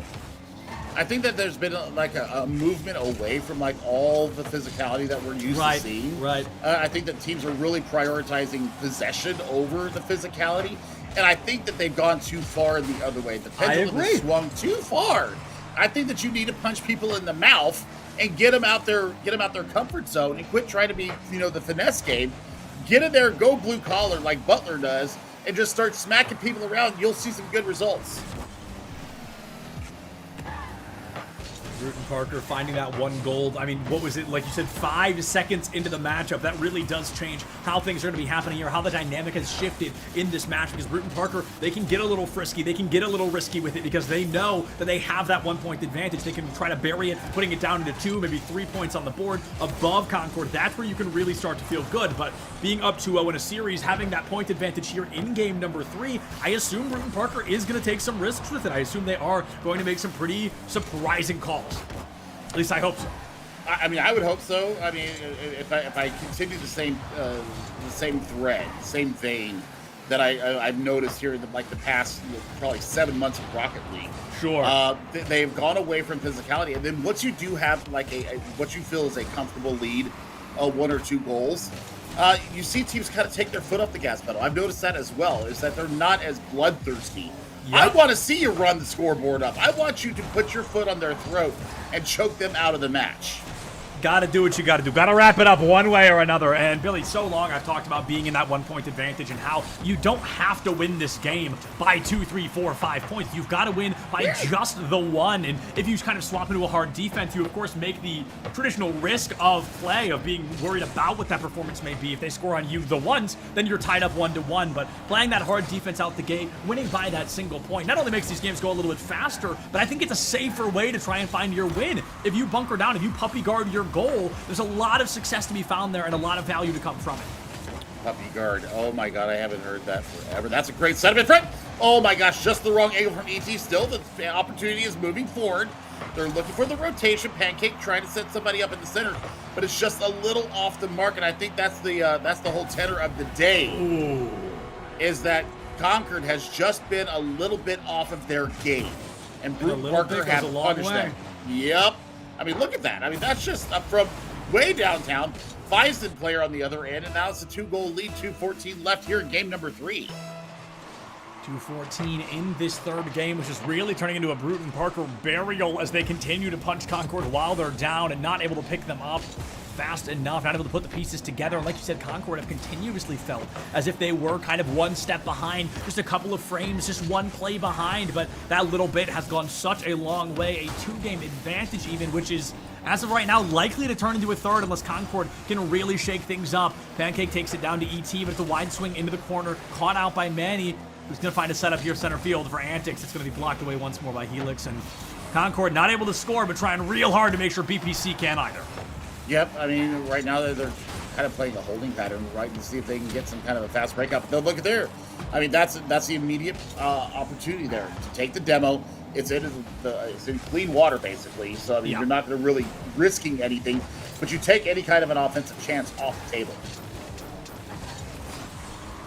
77 seconds here on the clock now, and Bruton Parker, they lose ball control in a pretty fundamental moment. Nobody on that goal. A demolition comes through to flip the scales back in favor of BPC. There's a tap up, a defensive play from Pancake, keeps the dream of the 2-0 alive. And Concord now entering 1 goal per 30 seconds territory. They've gone nearly 5 minutes silent. That's got to change right now. Well, Pancake might have something to say about that. Uses all their boots just to maintain at the midfield line. Helix is going to try and move forward. I mean, there it is, a little bit of a whiff, a little bit of a mistouch, and here we go the other way. The redirect is there. The redirect is in. Antics, beautiful finish there. That's a hat trick lead. The hat trick lead works wonders, but is it going to stop the bleeding for Concord in any way whatsoever? They're now down 3-0 with 44 seconds left. This is a difficult game to kind of write off as a GG go next, just due to the natural fact that they're about to be down 3-0 on the board. So, and I'm not just talking in game, I'm talking in series. They're only going to have one more opportunity to try and strike, and they're running out of time rapidly here, Billy.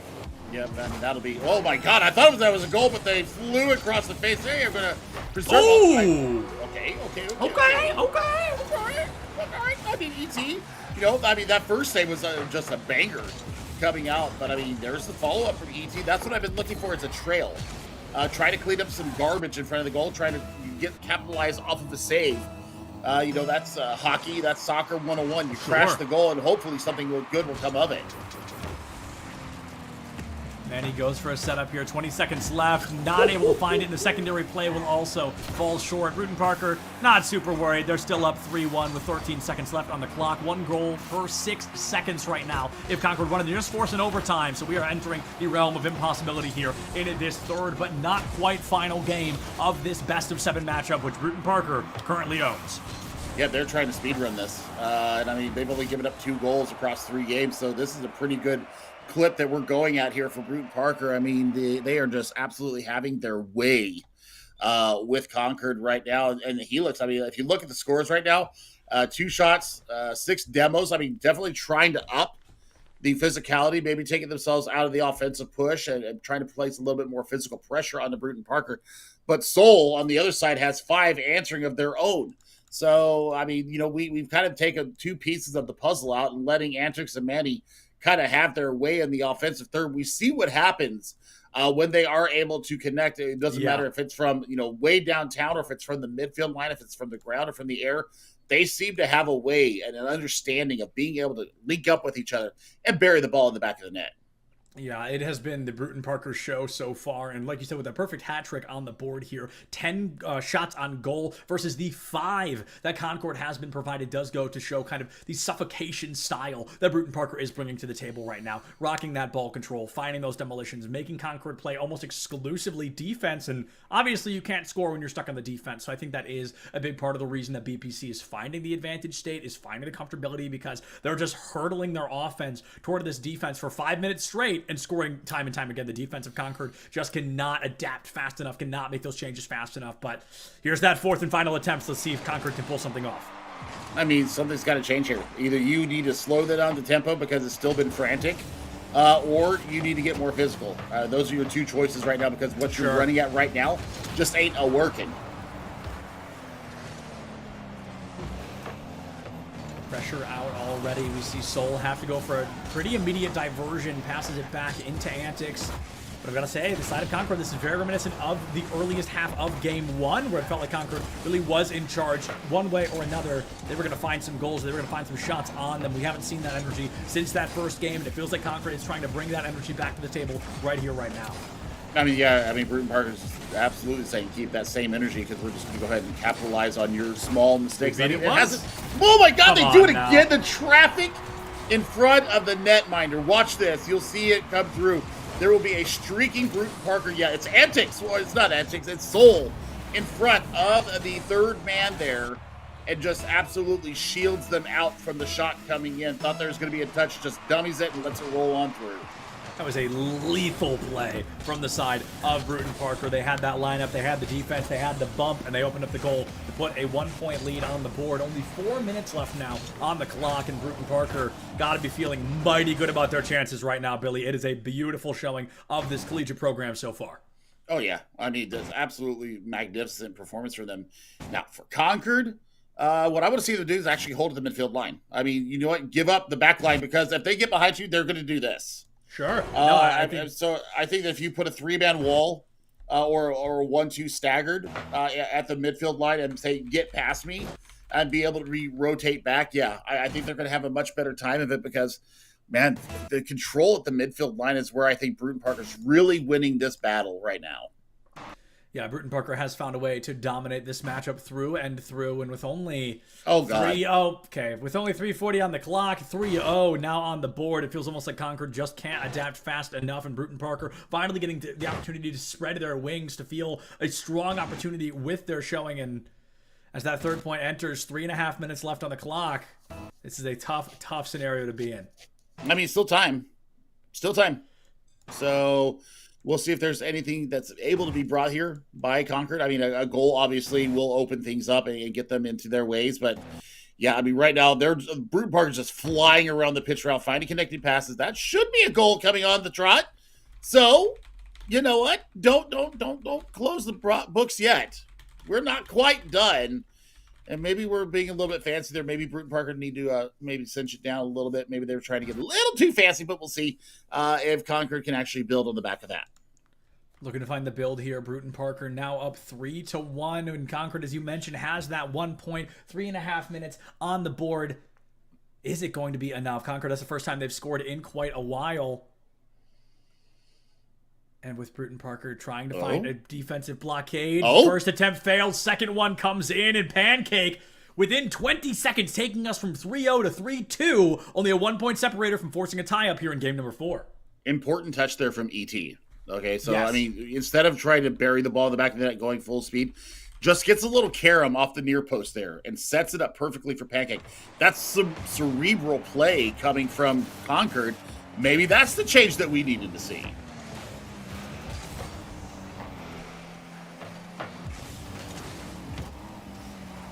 The goal is going to be blocked out by Bruton Parker once more. It's a hit from the heavens down towards center field. Helix has the disruption, but Soul into Antics makes it harder for Concord to comfortably find this goal offense. Every time they find the offense, they find the taps. Bruton Parker maybe giving a little bit of leeway, maybe getting a little bit overzealous, a bit complacent, are going to find themselves finding a fourth goal. They're turning the heat back up. They know, hey, the game's halfway over. We're up by 3-0 on the series right now. Let's wrap things up early.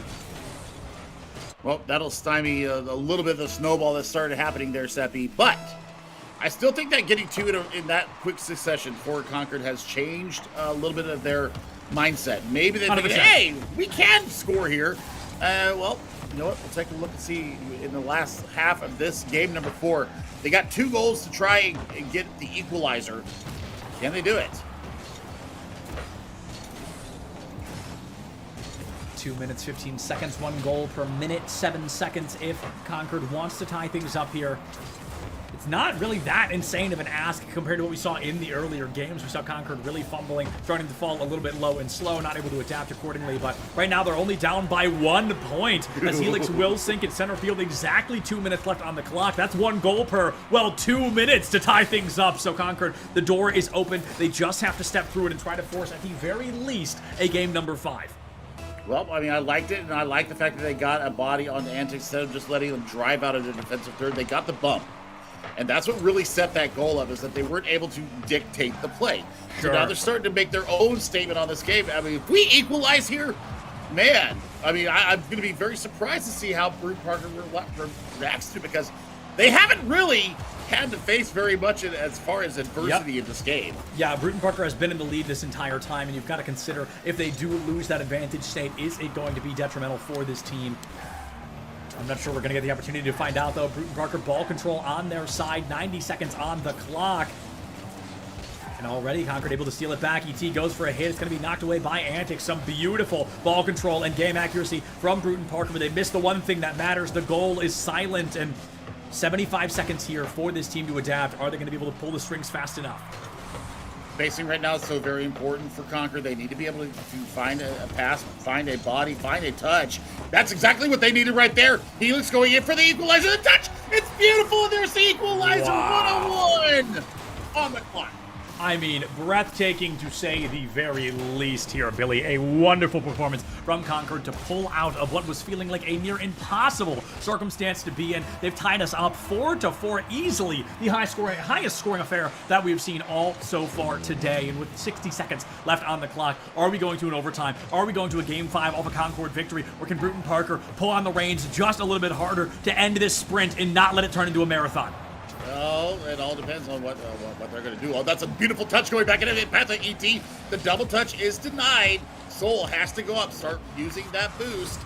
And now this is the opportunity for Conquer to get back in there. 37 seconds and the race is on.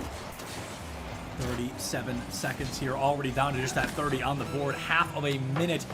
There's like 10%. I don't know the exact numbers of the game remaining. 30 seconds left here. Antics has ball control. It's an awkward hit. Gonna have to go for a Hail Mary down center field. Soul misses the touch. Pancake plays a hard defense, able to keep us tied up at that 4-4. Almost an open goal. The Pancake there to squash those dreams. Manny there for the catch. No boost in the tank. It's up. It's out into the back third of Bruton Parker. Helix goes for the tap, and it's gonna be a sloppy hit from Soul to try and equalize. It's an open goal. Net. Nobody's home! And they find it with 1 second left on the clock. Manny will sink the buzzer beater to prevent a Game 4, to prevent an extended series, to prevent a Game 5. Bruton Parker will walk away with a Game 4 victory, 4-0 over Concord. Kickoff goal potential. Kickoff goal potential. 1 in a billion, Billy. 1 in a billion. 1 in a billion. But it's still there. It's still there, and the ball is up. It's up. It's out. Helix has it. Oh, that's it. That's got to be game. Oh! Wait. Come on now. Okay, come on, 0-second drill. Let's go. The carry. There we go. No! Slips. Okay, there it is. Psych! Gotcha! Gotcha. Oh, my word. I mean, full credit to Bruton Parker for getting it there, but seriously, like, Concord made it interesting. Game number 4, I thought we were going at least 5. I thought they had the steam in there. I mean, they had it, and then they didn't have it.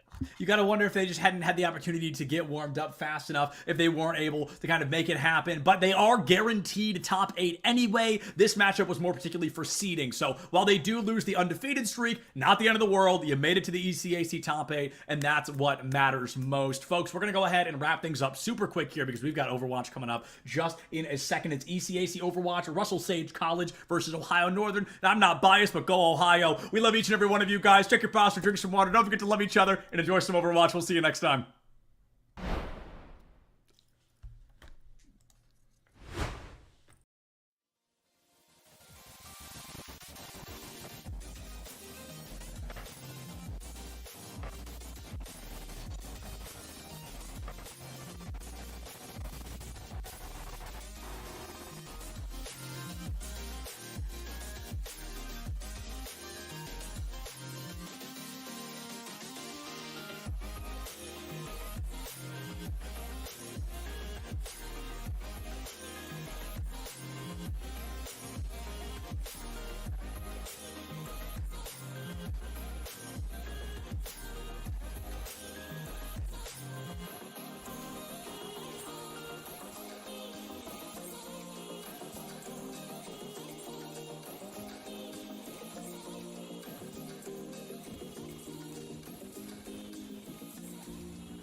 As we enter into the middle of November, we say that there could be anything that could happen here within the last round. Round number 8 in the ECAC coming up in Overwatch 2 action with the Russell Sage Gators taking on the Ohio Northern Polar Bears. We say aloha, friends, and welcome inside of the booth alongside Twin Salty Klutchke with you. And it's going to be a very interesting game here. Both of these teams pretty much guaranteeing themselves a spot into the top side of the bracket for the playoffs. 16 teams maximum get in.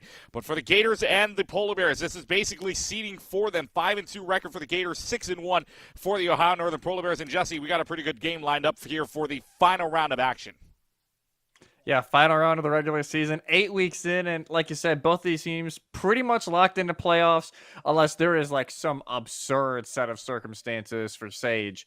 But honestly, when you look at these schedules that they've had, ONU's had their schedule, like by far none. Sage has had some pretty tough games over the last few weeks, especially last week. They lose to Delaware Academy, who's sitting top for first right now. So it could definitely be an interesting matchup here where the records, yes, they're an inclination of where these teams are, but not the complete story. Yeah, the story goes like this for Russell Sage. Very good rounds for both of these teams. In fact, Ohio Northern didn't get their only loss until round number 6, and that was to the Florida International Panthers, who currently sit undefeated at 7-0 right now. Meanwhile, that was back in round 6. They have a 17-4-1 map record with 1 forfeit. Meanwhile, you talk about Russell Sage, you're absolutely right. Delaware was one of the games that they did play, as well as Tiffin. Now, they would take a map off of both Tiffin and Delaware, but both of them would be losses for the Gators. Meanwhile, the only other map drop was to the Louisiana Lafayette team when they won back in round number 3, 3-1. So plenty of history between these two teams and their records for their push to the playoffs right now. But as it stands, the best for Russell Sage that they can do is a 6-2 record, which would propel them into a top 10 spot or guarantee themselves at the top 10 spot. Meanwhile, Ohio Northern sitting right now at a tied for 6 with Cumberland, Phoenix, Overwatch, as well as Robert Wesley. And so, as of right now, a 6-1 record propels them to a guaranteed top 8 position. So let's go ahead and find out what our first map is going to be here as we get into our control map, as always. And the control map will start off with Lijiang Tower as the staple is. And I said this beforehand, I didn't think it was going to be anything else, but here we are going to Lijiang Tower, Jesse. Yeah, not a surprise, honestly. Like you said, is the staple for collegiate, especially for control maps. So heading over there first. And like you said, these teams have had a lot of success this year, especially, I'm looking to see the diversity in what they're running. For the most part, ONU is running a lot of Rush, whether that be with the Rhine or a lot of times, even in Orisa as of late, they're going to run in your face. They're going to get up close and personal. For Sage, not as much. They're liking to switch it up a little bit. They've shown a little bit more of that SIG comp with like the Rush Poke hybrid we've seen over the last few weeks. And I want to see them maybe show that later on. But obviously for Control Center that we were getting teased to first, it is a complete mirror with the Rush.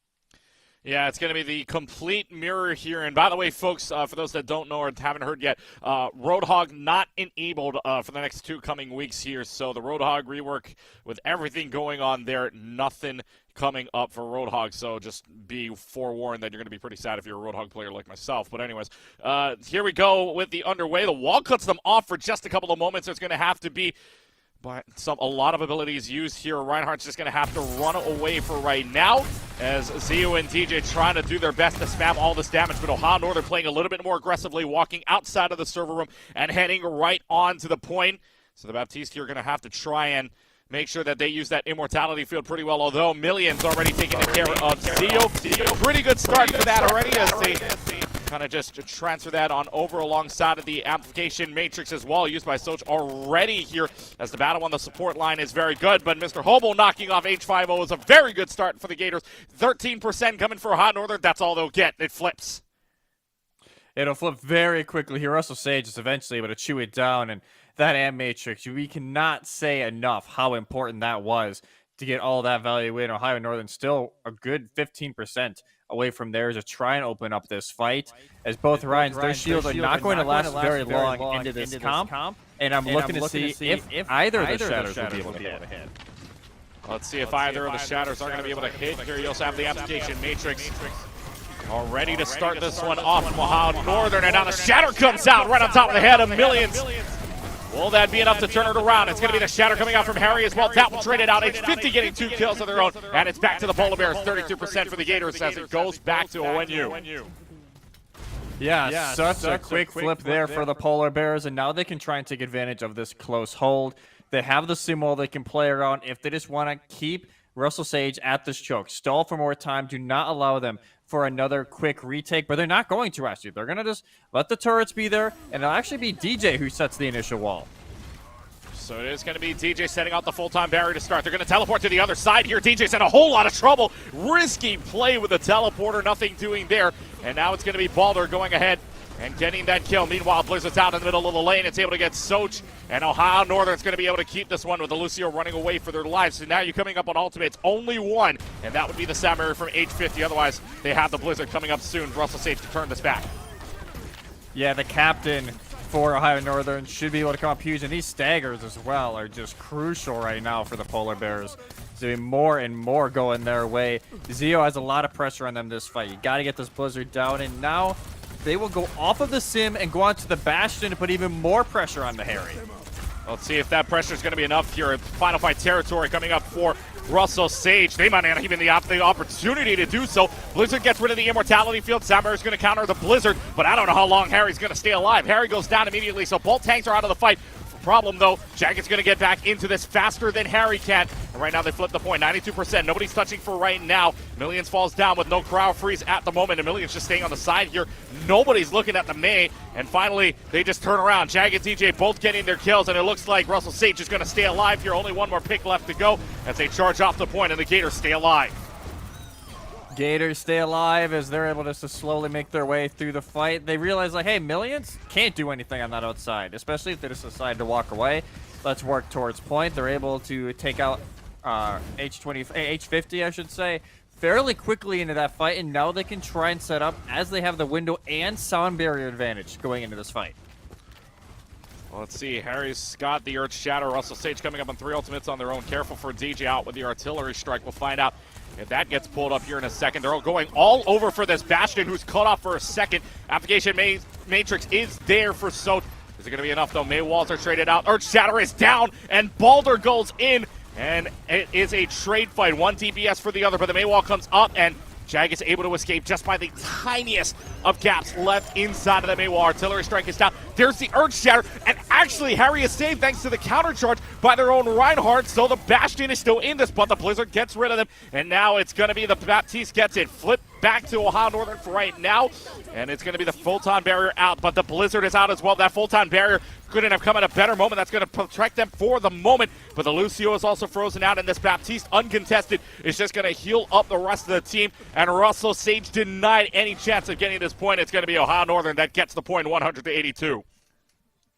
It is so close, and that shatter at the very end from Harry onto DJ means more than it initially, you realize, because, yes, the artillery strike gets canceled out. You force out the counterpin. The Rhino has no way to get out during that Blizzard, and even though they don't die right away, they are able to take out Jag shortly after, and Ohio Northern able to capitalize. And, we talked about it pregame. They're most comfortable on the rush, especially that round is specifically tailored for the comp they want to play. This second round, I would say pretty similar to that fact. I want to see how Russell Sage want to try and find a way around it, but instead, I don't want to talk about it too much unless they're going to bait us, but I think you're going to get Harry is not on the right. They're going to... Nope, they're just going to do it for the boost. Okay, cool. Just for the bait, I guess. Just the bait a little bit. Yeah, just the bait a little bit. But they are going to rush right in, and both teams are going to use the teleporter to go in. However, the opportunity goes towards Ohio Northern. Oh, this Symmetra falling so low already. Jag falling to half health, and this is just the defensive game. Who's going to peek? Who's going to take their chances here? Ohio Northern first on the point. Russell Sage trying to make their entryway. It's just way too hard. So now what they're going to do is TP to the back of site, but the Maywall's going to separate them for right now, and I think that's Jag taking care of Harry off of the map, so the big charge for them, and no more Symmetra either means no more chances. It's going to be Russell Sage taking care of point first. They play that perfectly, honestly. They just sit there waiting for Ohio Northern to use a lot of their abilities, and then as soon as they realize, hey, a lot of them are gone, TP in the back line and find that opening pick, and that's exactly what they're able to do. Avoid all of that turret damage that's going to be sitting on that main choke, even though their initial teleport wasn't the greatest, and that's how ONU were able to get in first, but not cap. Let's check this out right now. 20% enrolling here for the Gators as they're going to already use the application matrix in through the window. Comes the strike. More importantly, the fire strike of Jag is able to find 2. And it's going to be the team wipe here as only Baldur is able to get out. Russell Sage holding on. Yeah, they realized, like, hey, where's the TP going? Able to track it, and Jag with a nice little 2K. And Russell Sage finally able to put together back-to-back fight wins. So let's see right now. Earth Shatter coming up along with the Sound Barrier. Russell Sage coming up on 4 ultimates with the exception of Soch. Ohio Northern coming up on a plethora of ultimates. We'll see if this happens in their favor right now. Teleporter's going to go, but nobody's going to go out for the teleporter. Earth Shatter is down from Jag. Is it going to be enough? It might just be. Immortality Field comes up huge because Jag stays alive with oh so little health. It is a team wipe, and the Gators are looking to clean up house with not a speck of dust coming up in final fight. Ohio Northern just need to commit to a fight. Russell Sage is not taking the bait with any of these fake TPs anymore. And you saw it there. They try and at least draw the attention away from Jag for a split moment. And instead of them trying to take away their attention, they actually bring Jag right to him with the Shatter. Lands it onto 3, finishes them off. And now the Gators in a perfect spot here to force us to round 3.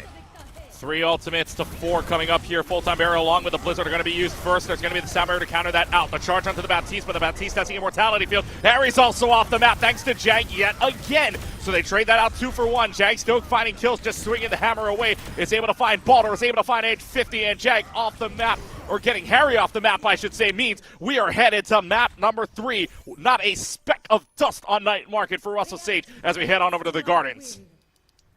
They played that perfectly, and we said going into that, you know, like it should be Ohio Northern. It's favored for their kind of style, but Russell Sage shut that down immediately.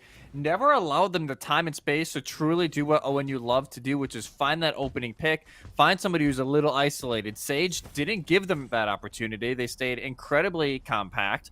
And yes, once in a while they'd find maybe one pick off, but it wasn't enough for them to truly turn over the fight. So now we head over to Gardens, where traditionally we may see a little bit more variation in the styles of comp. We can see Poke here. We can see Dive a lot of the time. We've seen Doom especially as of late. Both teams will stick to their guns and not change it up, as it'll be still the Ryan comps with Bap, Lucio, and the Sim May. And it will be, I believe, Ohio Northern just getting there first. No, but actually Harry gets there just a tad late. Well, Harry gets a tad there late because they charged right over the teleporter, and what a boop off the map from Mr. Hobo to take care of a big piece of this combination, which is Baldur. There's the Symmetric gone, and there's the cleanup crew here from Russell Sage. The Gators have turned this all the way on its head from Control Center. They're in control first. Able to get first cap. And like I said, that last little bit of hesitance there as they just pin over the TP makes a huge difference. And ONU will make a lot of changes here.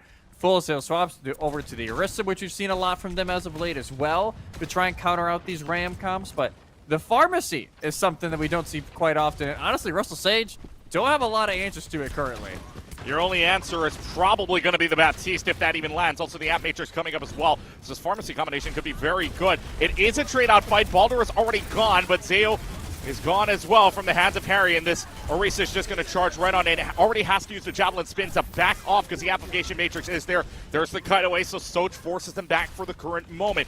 It's still going to be Millions along with 850 here, and the Fire Strike through the window has found another. Baldur is just not having a great game right now because Baldur has been spotted yet again. 850 there for the res as we keep this fight going. Earth Shatter available for Jag, as well as a Photon Barrier. Advantage to Russell Sage in terms of ultimates, but the Barrage is still available for Millions at the same time. Earth Shatter still yet to be used, and there's the Rocket Barrage able to take care of DJ before the Immortality Field can go out. Now it's the Earth Shatter, and the Earth Shatter is going to get OD down, but is it going to be enough?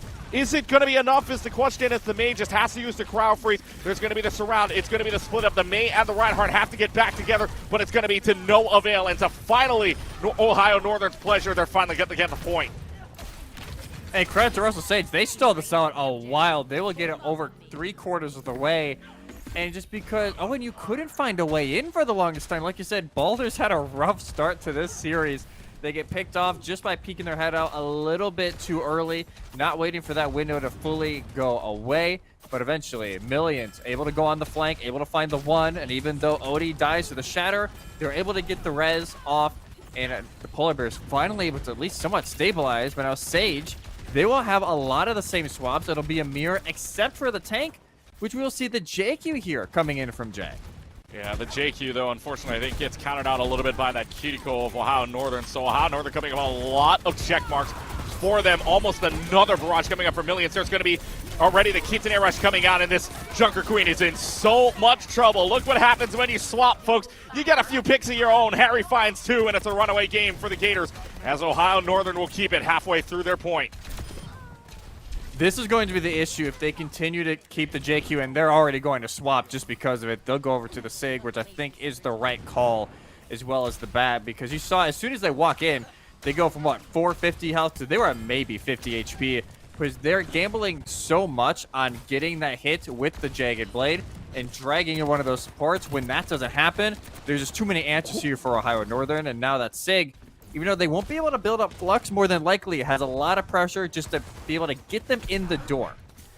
Yeah, 2 characters right now, 2 heroes, mind you, trying to take care of this pharmacy combination with Zeo and DJ. Here comes the barrage from Millions that's in your back line, but here comes the Echo as well, trying to use the focus beam. It's the Mercy Echo versus the Pharmacy. Who's going to win this one out in the air? Meanwhile, down on the ground, here's going to be the Terror Surge. Immortality Field having to be used already. Rocket Barrage takes care of that. And now the Sigma Jag is in a whole lot of trouble. This could be your fight end right now because all you've got left are a few healers and a DPS. But with Soj down, Mercy's going to already have to use the Valkyrie out from Russell Sage. It's not looking the greatest if you're the Gators right now.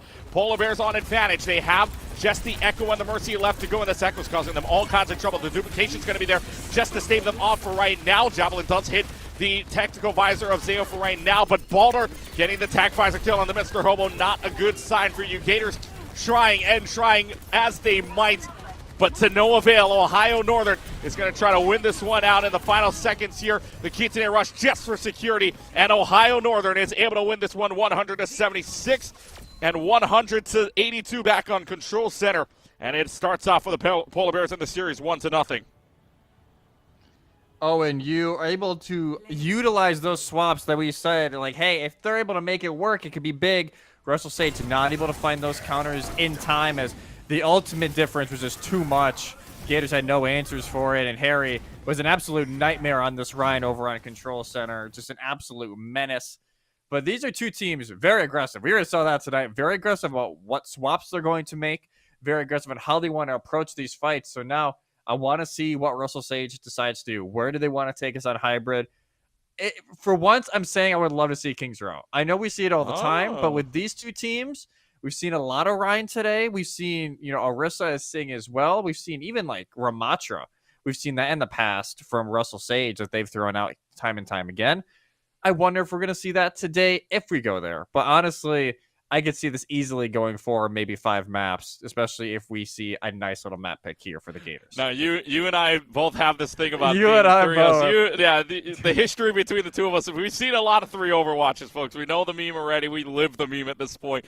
But saying 4-5, hey, I mean, it very well could. It was very close. Again, the only hiccup for ONU in that last one was that 100-0 on Night Market, which Russell Sage convincingly took. But otherwise, Ohio Northern playing a very, very close Control Center as well as Garden, 182 back on Control Center and 176 back on the Garden as well. So hybrid very well could land up going really anywhere you think, but like you were saying, I think it is going to be Kings Row, and in fact, we've just been told it is Kings Row as well. So back to Scrims Row, if you will, Old Faithful, whatever you want to call it, the oldest map in time of Overwatch competitively, and why not? I mean, you can have so much going on here. This is, I've been told, again, lots of open to interpretation, but if we know anything, it's probably going to be the Reinhardt that gets pulled out here. Yeah, I think more of the curiosity maybe what is the second DPS, because we're going to see the Mei more than likely, especially with like how tight some of these corridors are in this map. You almost have to play the Mei, but Symmetra isn't great on this map unless you want to try some cheeky plays on offense during the capture point. So I want to see, do we see a Soj? Do we see an Ashe to try and keep them away? We could even see, more of the Pharah and the Soldier that we've seen so far. I want to see what that second DPS is going to be, because in the straight mirror, ONU's had the slight advantage, I think, just purely because they've played it more.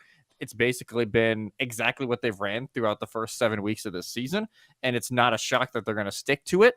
But Sage, I want to see them maybe bring out the SIG if the Rhine or the Ram or whatever they decide to run first doesn't work out initially. I want to see the swaps because they were just a little bit too late over there on Gardens. Let's see if Russell Sage can turn their favors around as they have picked Kings Row. Folks, want to remind you real quickly as we get into the game that ECAC does have their giveaway going on, known as the Season of Thanks, kicking off with a keyboard from HyperX. Go ahead and go to the ECAC Esports social media pages on X, on YouTube, as well as Twitch. And you can, and Instagram as well. You can go ahead and follow all 4 of those to have a better chance at winning all of them. Go ahead and enter with that link as well. Again, a HyperX Gaming keyboard, that giveaway until the end of the month. Let's go ahead and jump right into the game now, as we will see Russell Sage on the attacking side first. Ohio Northern will be on the defensive end, and Ohio Northern pulling off the Sigma here. Meanwhile, Russell Sage sticking with what we saw last map. I was not expecting Ohio Northern to be the team going to the SIG comp here, but I think this is going to throw off Russell Sage. They are expecting a Rhine comp, and they're getting damn near a perfect counter comp to what they're trying to run. Yeah, you can see the perfect comp already. Combinations are great here to counter out this Reinhardt that's already killed and already a back-off situation. So not even 30 seconds in, you get rid of the Symmetra. Now the question is Russell Sage going to look at any composition swaps here, because it looks like they're just kind of staying near the bus and really just contemplating what to do here as they try to just kind of force themselves right in. There's going to be the charge under the Sigma. Immortality Field already having to be used. Zale's got 850 Immortality Field gone, and Harry's down at the same time. So you know what they say? They say all systems go here, and now it's just the Kidiko having to dive away. But you say the Sojourn has to come up big. The Sojourn's already got Jag, so no tanks on either end, but advantage comes to Ohio Northern, who has the spawn rooms in their favor right now. Balder has to slide away and will not be able to get away because DJ and then May just slowing them down for all that they've got. Already the first kick here. Will they give up the second and the third is the question. Odie's already going to give up just a little bit more space. They get the second tick. I don't think they get the third in time. And in fact, 2.5 coming to the Gators. That is how you need to approach that fight. As soon as you say, hey, you know, this is going to be a little sketchy here for the Gators. They need to play fast. They just run right at Harry. They give them no time to answer whatsoever. And even though H50 is able to land the Immortality Field, the Grasp is used from Harry, it's just not enough. It's too much damage coming in, especially from Zeo, that primary fire not eaten up by the Grasp. And there's the Blizzard that comes out. It's going to be the Earth Shatter as well, but is Jag even going to get a chance to use it? No, Jag gets no chance. And Odie's going to go on a little bit of a bloodthirsty streak as well. 2 kills already for the Kiriko, and the Archway is now claimed by Ohio Northern. And Jesse, I don't know if you'd agree with me, this is one of the hardest spots to get out of if you're stuck here. Especially when there's a May on the other side. As soon as you try and commit, they can wall off your entire heals, and it can be really hard to try and get out of it. Especially with Odie. She is on the flank. They have Kitsune Rush if they want to try and be aggressive, but they will try and find an opening pick, and they do find them. Odie finds Soch already. Not good news if the only other healer you've got left is a Lucio. Samir's not even going to get popped, but the overclock is going to get popped at the same time as the Amplification Matrix doesn't need a window to find the kills. Walter's just going to go ahead and slide away in a lot of trouble here. The Earth Shatter infested by Jag. Do you get a kick off of this? You do. You find 2 swings away, and this could very well be the push because the spawn rooms are in favor of Russell Sage. So big risk, big reward. Jag saves the day. I can't believe they went for that, but they see the opening. There's no shield in front of them. Harry died earlier in the fight, so they're able to knock down 3. The only one to survive is going to be Sosi, and they will eventually be able to get out with the help. H50 Star is the one that gets out with Odie, but that is a huge fight win here for the Gators to keep them in this. Let's see if it'll keep them in this overall, because now they don't have an Earth Shadow to work with. 3.5 minutes to work with, though. Plenty of time. Already a Fire Strike through the window again. Jag has been landing these. Just keep on the watch out for any more windows. It's 2 meters left to go. They have no chance to contest it. It's already 2.5 coming to Russell Sage. This is starting to get really ugly here for Ohio Northern, I can't lie. And I'm curious why they just haven't swapped to the Rhine mirror, because I respect trying to the Orisa, but Russell Sage, they have their number in this comp. There's a reason why they stuck to it for so long, and it's not with Ohio Northern now. They have some of these ultimates coming in, but just like as I'm saying that, another switch comes through. Balder will go over to the Echo, which I believe for the first time, at least for them series, we saw a little bit of it from the Gators and Li Jiang, but it's another swap that delays how many ults they can actually use. Kitsune Rush is going to be used first, and we saw Balder on the Soldier earlier, and Soldier getting nothing here. And Millions was on that far, but they're just going to use the Kitsune Rush. But credit to Russell Sage, they kite off this. So now that Kitsune Rush basically goes for nothing. So The green light back on for Russell Sage. Jag having another Earth Shatter, but the difference this time, you got no shield to protect you underneath the card. It will go for the Shatter. Good thing you've got the cleanse from the protection. Suzu here, Jag is gone. Immortality Field already having to be used at the same time. It's going to be trades back and forth here. For the ones that take care of the trade, it's going to be the Blizzard 1,000,000, and Ohio Northern will put up the fence. They will put it up. You wonder if there's some switches now coming in from Sage, but so far there will be none. I don't mind the shadow there from Jag, but as they have no answer right now for Boulder, they just get focused down with the focusing beam. There's nothing they can do about it.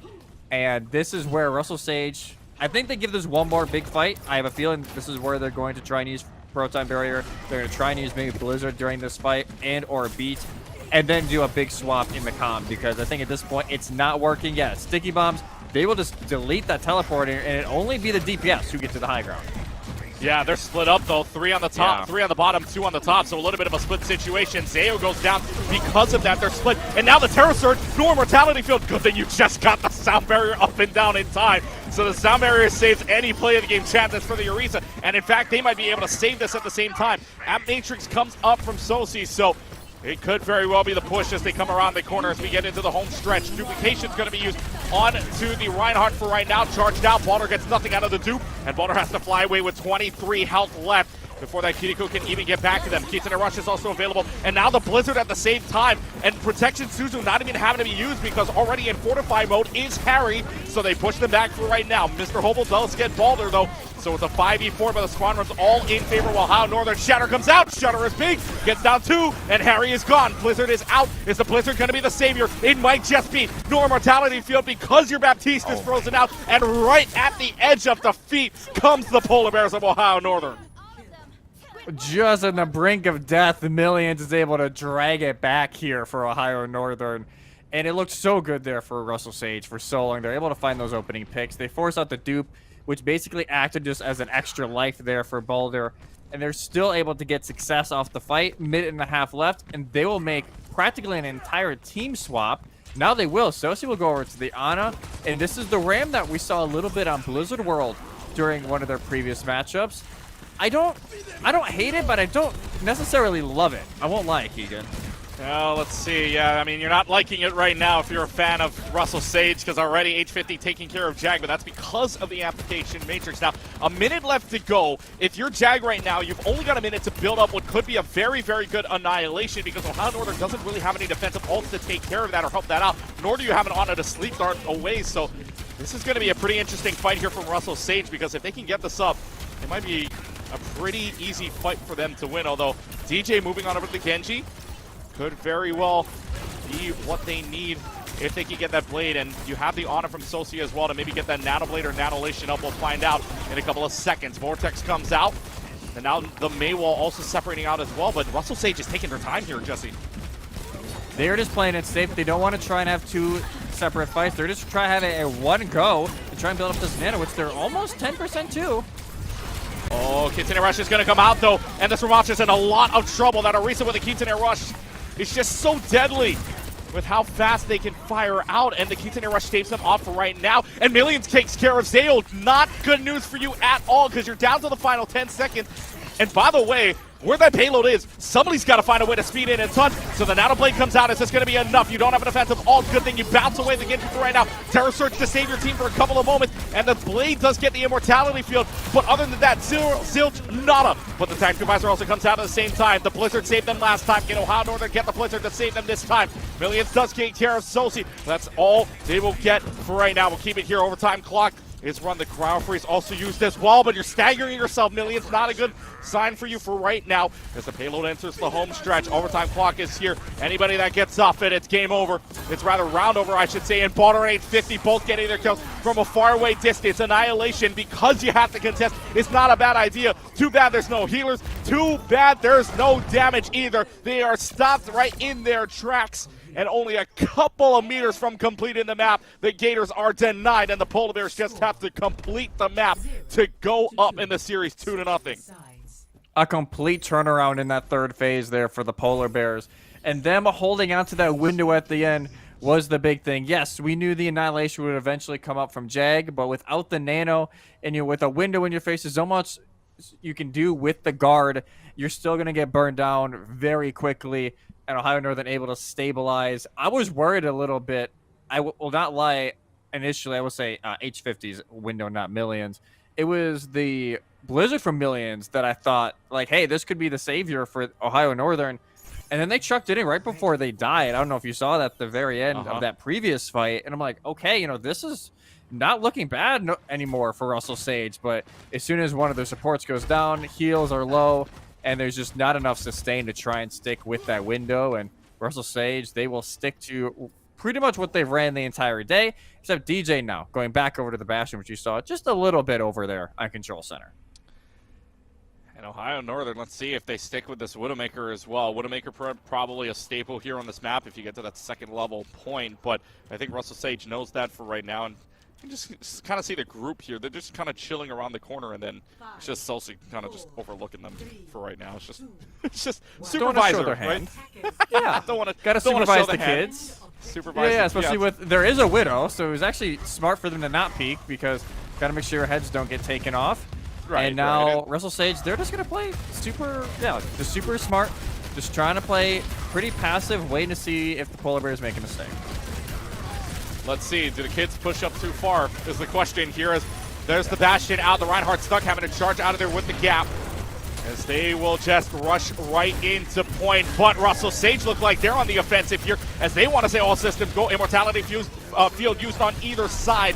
But it's going to be Russell Sage that denies them any entrance. They thought they had a foot in the door. They slam it right back. That's the mistake that they were looking for. Millions just overextends themselves a little bit too much. And even though, yes, they're able to go on ice block for a little bit, it's not enough to keep them in the fight. And now Ohio Northern in a decent spot to at least try and counter. They have that window here in just a moment. And Boulder, when they've been able to line up the shots, have been able to land a good amount. There's the go button here. Application Matrix is used first by H50. Celsi will counter that right away with one of their own. Plus, what is a Bastion? But what is a Bastion without their life? DJ gone by the hands of Balder on the secondary fire from the rifle. However, hold on a moment. Wait just a minute, my friend. They turn this right back on its head. When Russell Sage is down the Bastion, they say no problem whatsoever. The Erase is going to go down, and Russell Sage putting up a fence halfway through. What a wall there from Zeo to save it, because that Kitsune Rush looks like it could be the Polar Bears' entryway to try and finish off the fight, even though the windows didn't get a whole lot, just a little bit of damage to pick for each side. That wall denies the Kitsune and actually just traps them in to where Jag is able to swing away and now has the Shatter! Shatter comes out and might be a little big. In fact, it is big for them as DJ will just go ahead and shred them all down. DJ's got 3 thanks to the hands of Jag on the Shatter. Jag on the Reinhardt's been so good all series long. This is what we want to see from Russell Sage. This is what we didn't really get to see a whole lot of during the second half of Li Jiang, especially on Gardens. Ohio Northern have no answers for this right now. They have the ultimates now to try and do something, but it's hard to say how Harry's even going to get in to use this Terra Surge. Blizzard's going to come out, and Harry's actually bumped right back into it, so that's a lot of slow and not a lot of protection here. Harry does get rid of DJ, but is it going to be enough? That answer might just be no, because Harry's now gone, and Jag, all they have to do is kind of run this one down the main wall just to separate them out, and Russell Sage have all the answers. Ohio Northern coming up with a big question mark right now, Jesse. Yeah, Harry was just completely isolated, and yes, you're able to take out Bastion, as they will be taxied back, and it at least gives them a slight amount of time here to start poking away without that Bastion, but it's just not worth it at all, and they need to get something out of this fight. Let's see if they can. A minute left to go on the clock. Terra Surge is out. Blizzard, Sound Barrier, a lot of ultimates. The only thing that has gone down so far is the Immortality field, but what a Blizzard, getting at least 4 coming out from Millions here. 50 seconds left, and they have found the picks that they want. All they need to do is get rid of the Bastion, get rid of the May, and in the 11th hour here on this point, they find a way to get 2.5. Polar Bears on the move. And Sage now will start making those swaps, but what a Blizzard even. Like, you see a Bastion in front of you, even though, yes, there's a window there as well. Chuck it in. You got to make sure you try and isolate those kills, and exactly what Millions is able to do. Both teams now will go over to the Sigma, which you've seen kind of solidify himself as the meta tank over the last month or so. And even though, yes, Hog's not playable, I don't think Hog would be the meta. I think Sigma is still probably the best overall tank any team can play right now. Let's see. Sigma v Sigma in this situation for right now. This Kiniko of Odie's just been so aggressive. So aggressive. So aggressive, and it might just pay off in dividends. They're looking at the Kiniko. What they're not doing is looking at the rest of the team. 850 and Baldur both finding their picks here, and now it's just the Immortality field in the back line. No kills to speak about as Russell Sage are pushed back, so Ohio Northern have found their answer finally. Yeah, she's like, oh, just look at me up here. Don't worry about the window that's about to be in your face. Just, hey, just look up here, look up here. And Russell Sage, they fall for it. Admittedly, they keep paying attention to Odie, and she's able to allow the rest of their team to get the kills. And now, even though artillery strike used early here, I think more just a scout more than anything else, they will have the Kitsune Rush to enter. Well, you saw it. That was a top-down view, so you're right. Maybe it could very well have been a scout report. Jag's already found a Fire Strike kill onto 850, finds another Fire Strike kill onto Baldur. And mind you, folks, Jag has hit those with the window. Without the window, it's the same result as Jag finds a total of 3, and Russell Sage pushes them back. Jag is so comfortable on this run, especially with those Fire Strikes. Time and time again, we're seeing the value come out. Like you said, a window or not, Russell Sage finally at least find a stop to this in just under a minute and a half, and Ohio Northern needed any second right now that they can get their hands on, seeing that they need to finish the map to try and claim that 2-0 advantage, and Russell Sage, they have the ultimates going into this fight. Gravitic Flux versus Earth Shatter, 2 of the tank ults. Blizzard versus Blizzard. First one to get up, though, was the Out Matrix, and there's going to be the Shatter, but what a cleanse from the Kiniko of Odie, and Ohio Northern might have just saved themselves with that fight along with that cleanse. Blizzard's going to come out from Zeo, isn't going to be enough. Jack's just going to swing the hammer away. This phase in so much trouble, and the Blizzard might have just won them that fight. Zeo's found 1, Jack's found 2, and Russell Sage have put themselves into final fight territory. The cleanse keeps them in it, but it's the Blizzard from the other side that shuts that fight down. Zeo able to just isolate everybody. You can tell Harry wanted to pop that Gravitic Flux, but they would have been frozen. It was a good call not to, and Russell Sage now 1 fight away from equalizing this series at 1 apiece. They have the Zombie Area to act. It's just depending on what they'll actually use it on. Will it be the Flux, or will they try and be aggro here against Baldur's ultimate? And it looks like they're not going to use it quite yet. Kitsune Rush used first alongside of the overclock. Is this going to provide them with anything? Here comes the Gravitic Flux. Sound Barrier comes out, but it's a big Flux at the same time. And Jag doesn't get it. You're right, Jag doesn't get it at all. And now Baldur's going to be able to find 2, so they turn this fight out of 10. The Gravitic Flux comes up big, and yet again, in what could have been final fight territory, prime time, showtime, Ohio Northern keeps themselves up with 90 seconds. Jag tries to pin to get away from the Flux, and granted, it's the instinctual act, right? You try and pin to get out of it, but he just goes enough around the corner to where the Sound Barrier does not land on them, and that starts the domino effect there for Ohio Northern. Now a minute left. They will make another swap as they see the Symmetra come out from DJ. They will immediately go over to the Orisa as Harry now, again, may not build an ultimate, which is going to be important, but now Shatter from Jag has no shields in its path. Application Matrix used, but on the wrong side of it comes Baldur here. And now Jag is just going to wait around the corner, waiting for an opportunity here, and actually pushes past the window and now has the Earth Shatter available to them. Doesn't decide to use it. Good discipline here because you know you've already got Harry down and just forces them all the way back. So a big play from Russell Sage keeps the Amp Matrix and keeps the Earth Shatter in their pockets. The fact they're able to keep the Shatter and the Amp Matrix is massive here for Sage. Ohio Northern don't have a lot to play off of, and using that window getting nothing is absolutely crucial because that was their way to try and get in. 20 seconds left, and that payload is just 26 meters of a difference right now. Blizzard is going to come out. Blizzard was away for a second, and actually I think Jag gets out of the range for right now, gets thrown out. DJ finds Baldur. Earth Shatter comes up big, at least hits 1, and now Russell Sage turning them back. 5 seconds left to go, and all you can look for is this Orisa to keep you up. No chance of that happening. The team white, the overtime clock bleeds out, and sweeps be damned. We are headed to at least game number 4 as Russell Sage turns it back, winning Kings Row 3-2. I don't know where that Blizzard went. I won't lie to you. I don't know where it went because we looked and we were watching Jag's point of view, and you don't see it at all. And Sage are able to capitalize on the Blizzard not really having that much of an effect.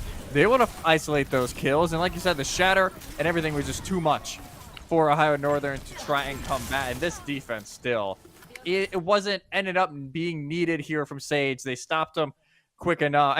They stopped him quick enough. The fact that Ohio Northern were able to stop him there it's just not enough. As Sage able to equalize, and as you said, sweeps be damned, a certain curse continues to stay away from this broadcast team.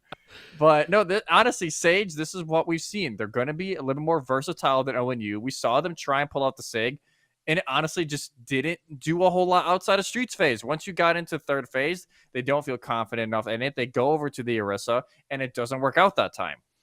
Yeah, it just doesn't work out at all, and so for Ohio Northern turned back only about 20 meters away as well. That's how close this map has been, and how close the maps have been thus far here. If you go back, Leash on Tower 2-1, Kings Row 3-2. It's not like they got shut out completely.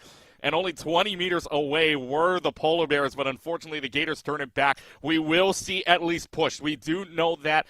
And I don't think we see a tie either in this series at all, so no chance of that because Hybrid would have been your only chance to do so. So we now know it's down from a best of 2, or from a best of 5 to a best of 3 at this point because now it's a first to 2 as we head on over to Escort in just a couple of moments. And Jesse, a lot of things to talk about when it comes to Escort here because all I know from what we can tell, we're not seeing Watch Point Gibraltar. I could tell you that much at the very least because neither of these teams are running dive. I believe I don't know if did we just get told Watch Point Gibraltar? Like when you were talking, we might have actually. Is it actually? It is Watch wow. Point. That's why I can't believe that. So she's from ONU. Tell me not. I can't. Tell me not. I can't figure this out because they were running Rhine. Yeah. They were running. I mean, they were running Rhine. They were running Sigma. I'm not too sure if this was the. Is this the call here? I don't know if this is the call, unless they must have something cooking. And I will say. We'll leave judgments until the end product is served, but the initial gut reaction is for us, the initial reaction a little bit is it's a little bit of hesitance because it does lean into a mixture of the dive, which maybe we want to see the Doomfist, right? Maybe ONU has been practicing it, they bring it out, but there's also, especially on defense, a lot of Sigma, and we've seen Sage be extremely comfortable on that during this series. So, yeah, this is going to be an interesting map. Not the map I thought we were going to get. I thought we'd maybe get something more of like a Rialto, maybe even Dorado would be kind of a stretch, but I thought it was a possibility. But no, it'll be going over to Watch Point Gibraltar for the third map. But we do have a side swap here, so we'll be Ohio Northern on the attack first this time around. Yeah, again, you and I are very surprised at that. Meanwhile, I want to give you an update while we are awaiting the map load-ins here on Watch Point Gibraltar. We do have our first undefeated team in the regular season. That is the University of Delaware Blue Hens Academy team. 8-0 right now in the season. Perfect 16 points for them. Guaranteed already at least a top 5 spot, if you will. Blue Hens Varsity, Fisher Chips, FIU Panthers, and Tiffin all still 7-0, have the potential to go to 8-0 as well. So we will see what the seedings look like. Could very well go down to map differentials at that point. But Blue Hens, your first team at 8-0 currently, according to our league spot standings right now. So let's go ahead and go into the game of Watch Point Gibraltar. And again, first reactions here, not a dive, but Ohio Northern says, let's go ahead and dive this. Let's change this up. Change to the Summer, who was recently reworked as well as Harry going on the Diva as well. I don't mind this here from Ohio Northern. I think Sage are like, okay, what's happening here? Like, what are we actually going against? Oh my they goodness. would have stepped right onto that back line. Yup. And there goes H50. Yeah, so normally you play what the composition is called dive here. What Russell Sage has done is don't fix it's not broken and play from the second level and then dive them with this composition. So Zeo just shreds away this entire team and H50 can't get anything going. So for right now, Ohio Northern just kind of stumped as to what to do now because it's just a setup here. And yes, they're going underneath, but as soon as all systems dive in, it's not looking good. H50 is going to be the main target, and Balder, when they're trying to move in, is able to get capitalized on, and now they will move their way back down to point without their Bastion. So they move up without the Bastion already, and yeah, they're just denied space.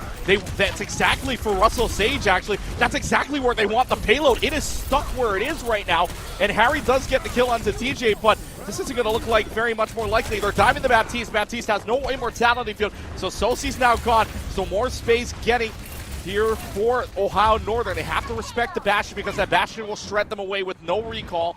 But full on 3 flashes here from Balder, so they get the space that they want. And now it's even ground for Ohio Northern. 2 meters left to go. They have to touch them. Now it's green light comes in for Russell Sage.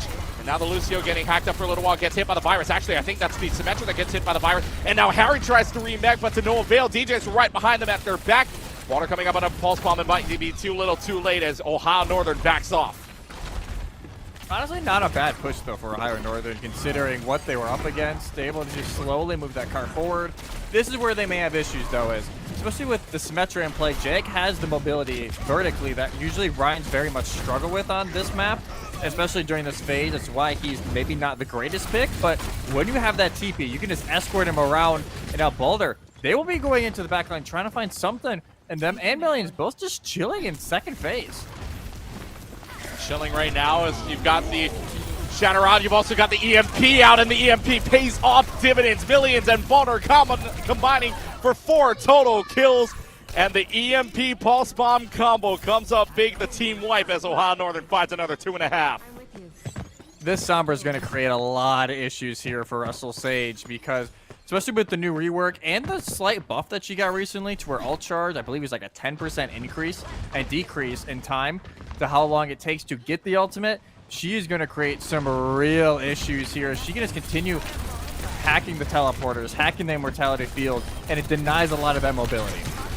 Yeah, that virus, by the way, hit the teleporter first, so that Bastion wasn't affected. Too bad Harry's right there to go ahead and clean up house of where they wanted to go. And now Millions virus, this time hitting the right person onto Solsi. There's the self-destruct out from Harry, taking care of DJ. And look where the payload is. They're still going to contest this, but the payload's almost up, so they might have won this point with only 1 fight, whereas you would have loved to have 2 here. And now the shield just going to go down from Jag. All the space now being gotten by the Polar Bears, and in 1 fight, they have the 2nd point. That is the perfect way on how to attack this phase of the map. That is what needs to be VOD reviewed over and over.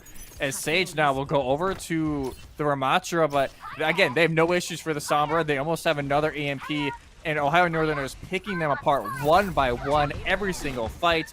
And the Brig will be brought out just to try and at least somehow counteract it. 4 minutes on the clock here for Ohio Northern. Let's see if they can bring it home here on Gibraltar. This was their map pick. Can they prove it to themselves that it was the right choice? Odie's already got a kill onto Jag. Millions already has to use Translocator to go away. And a knockoff of the top row means this Baptiste is in a whole lot of trouble. You do have the full-time barrier, and now you have the pulse bomb available. Throws it a little bit wide to the right and splits the uprights.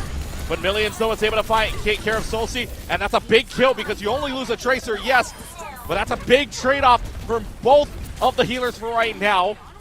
As now we're into the home stretch here. It is a 3v3 situation. Sombra's going to have to get out there for right now. Artillery strike comes out to see if they can stave away them, and it will for 3 minutes left to go.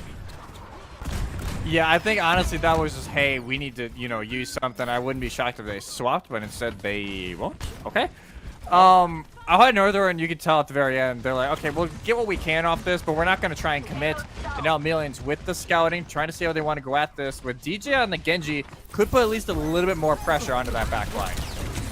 See if they can. Already the Baptiste is pressured out by the virus. Already has to use the regenerative pulse to get themselves back into the fight. Immortality field already having to be used. Balder trades out for Zeo, though, but that's a big chunk of damage down. And now Harry can just go ahead and dive right in. Jag on the Ramonster now wants to make a difference. Has the Annihilation out, and the Annihilation will be used, and that clears them out, so the Gators put up the fence yet again. Ohio Northern had a few picks, but they just can't finish it. I wonder if this is going to be a similar situation to King's Road, where Russell Sage has a really good middle of the map, and then during the very end of 3rd phase is not able to finish the job.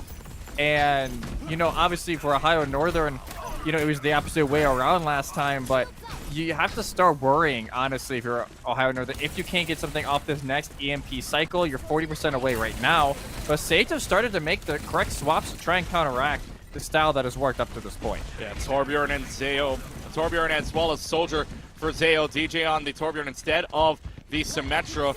Now they're just looking to protect their healer. There's the virus out. Has to translocate away for right now, but the turret spots him out, and Millions can't go back invisible for the moment, and that spots on Millions having to translocate away. Turret's able to take care of 850. There is the self-destruct, and no shield either. They have to hide behind. DJ's caught in it for right now, and the payload's still being contested. Application Matrix is out. Is this going to make a difference? As Harry is just all up in your backline, but it's taken out of Mex thanks to Mr. Hobo, who is bloodthirsty, able to take care of Harry and Odie, and Ohio Northern denied yet again.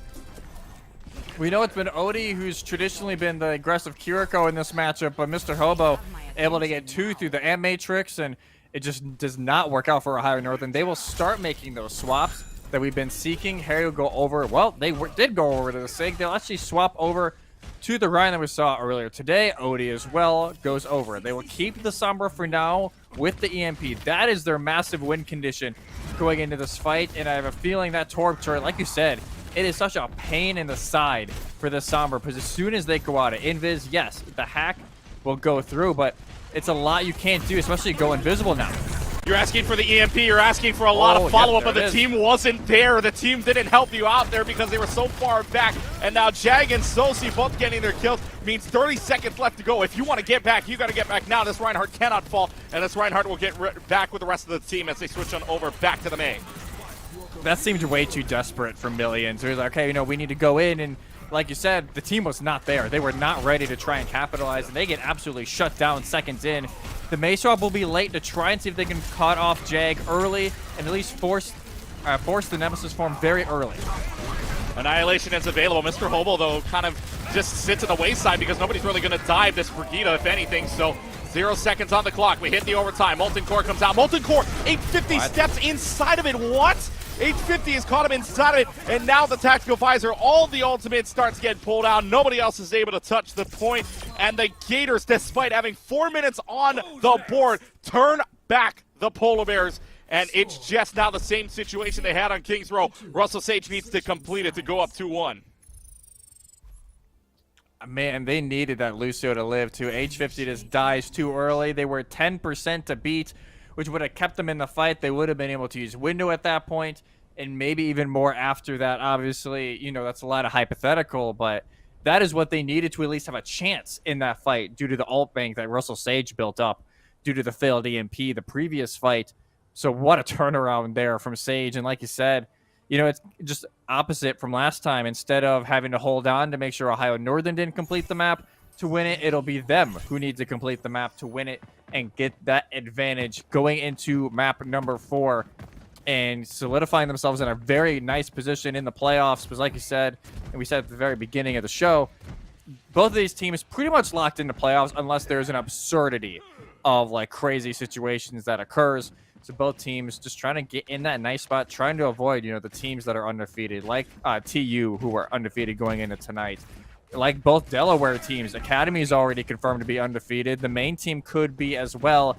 You want to try and avoid those powerhouses in the first game of the playoffs. And right now, Russell Sage in a very nice position to put themselves at serious point to do so. Yeah, 2-1. Either team is looking for right now, and they're going to go ahead and do the same thing they did earlier. Use the symmetric teleport, but instead of diving down, this time they're going to dive right up onto the second point. But now it's just a runaway game here as Baldur's turret is already gone. Still deciding to stick on the Sombra, mind you, but Sombra's causing all kinds of problem here in the back line. And you can see the Reinhardt right now. Where do you look here? Where do you look if you're all this damage that's being poured out? But the direction they look in is to the second floor, and that's where Baldur is. They basically swap sides here, as right now one team was up top, the other was down below. Now they just switch it yet again. Mr. Hobo takes care of 850, and this is going to be free space for them. Great space, and everybody is able to stay alive. That is the big thing here for the Gators. They want to escort this payload through one of the tougher portions of the map, and it will be almost a sim falling, but they are able to keep him up. Water moving on over to the Echo, knowing that the only person that could probably take care of him is Sophie. So let's see if that pays off here. The Immortality Field already having to be used, but that Baptiste almost got pooped outside of that range. It's a good thing you've got the focus beam. Baldur's able to take care of TJ, but Baldur's traded back right away. Millions is going to go ahead and translocate out for the moment, and it's just a game of chase down now. Solsti's able to find Harry's mech. EMP available for Millions, but do you want to use it is the question. You could save it here as Baldur comes back, but only halfway there. And now the EMP is going to be invested. Sosi and Mr. Hobo both caught up inside of the EMP, but the big risk does not pay off, at least for right now, as Harry does go down. Balder also taking care of as well.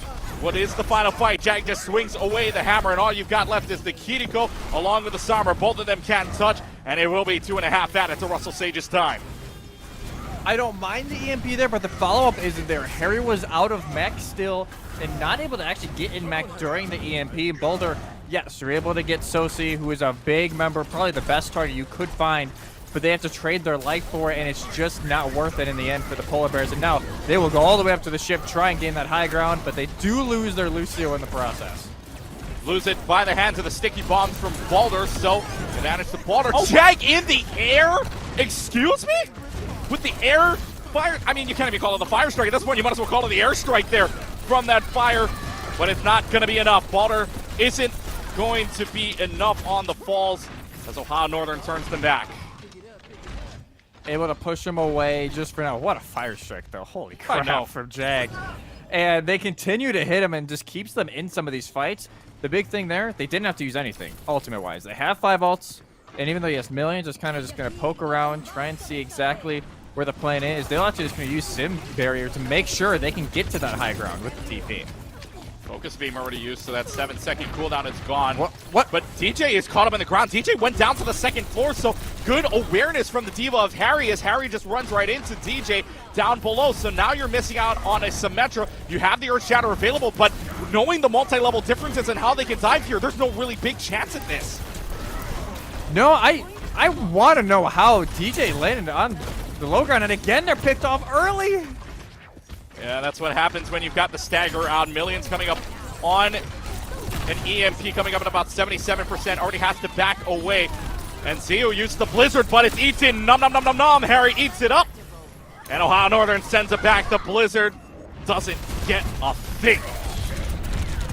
I think this is when Russell Sage need to decide, hey, are we sticking to this or are we swapping to dive ourselves? Because it's just not working right now at all. Ohio Northern are continuously able to find the one member who is just a little bit far behind. It's been DJ a lot of the time. Millions even, I think, spawn camped them before that last fight. That's how they died so early. And the scouting from the Sombra continues to pay its worth as now the EMP. Oh, again, look at this. Not even through the DP. And yeah, Jay has to back up. It's a, yeah, just wipe it away. DPS are gone, and they have no way to break in here. Okay, Jesse, here's the question. Do you change off the Symmetra? Because the Symmetra's just getting picked left and right. I don't know if you keep it here. I think you need it, though, until you swap off the Rhine. I think you need it. And as much as it's doing literally nothing offensively, you need it to get your Rhine in an okay position. Because watch out for the Echo right now. This Echo's just going to go right behind you. The teleporter keeps them on the ground for right now. There's going to be the self-destruct. The EMP comes out as well. The combination, the El Clasico of ultimates being used between the self-destruct and the Sombra. Team wipe. Ohio Northern puts up the fence. Oh, please swap Jake for your own sake. They didn't use Shatter, so they're going to stick. This is, I think, for as much as I hate sticking onto this and being a stickler for it, you got to know the time to swap even with ult. It's just not happening here for Russell Sage at the moment, and they're going to try it again. Especially, I guess, halfway to Photon and Proton Barrier. They have the Shatter still, but Millions is just going to continue to be the biggest pain inside, and they fall off at the Shatter. I can't, man. I can't do this, Keegan. Jesse, while Jesse gathers his thoughts, Zeal does get the kill onto Harry. This could very well be something, but where the payload got pushed back means they're still going to get another opportunity to fight this, and now it's just as Reinhardt in a whole lot of trouble. But what I was going to say before is where they were before, they were just stuck behind the doors, and right now with only 55 seconds, got to remember, folks, they had about 4 minutes to try to push this. They're down to a minute, and they still have to get to a second point. There's the duplication available, but now it's going to be DJ finally taking care of Balder, getting the revenge.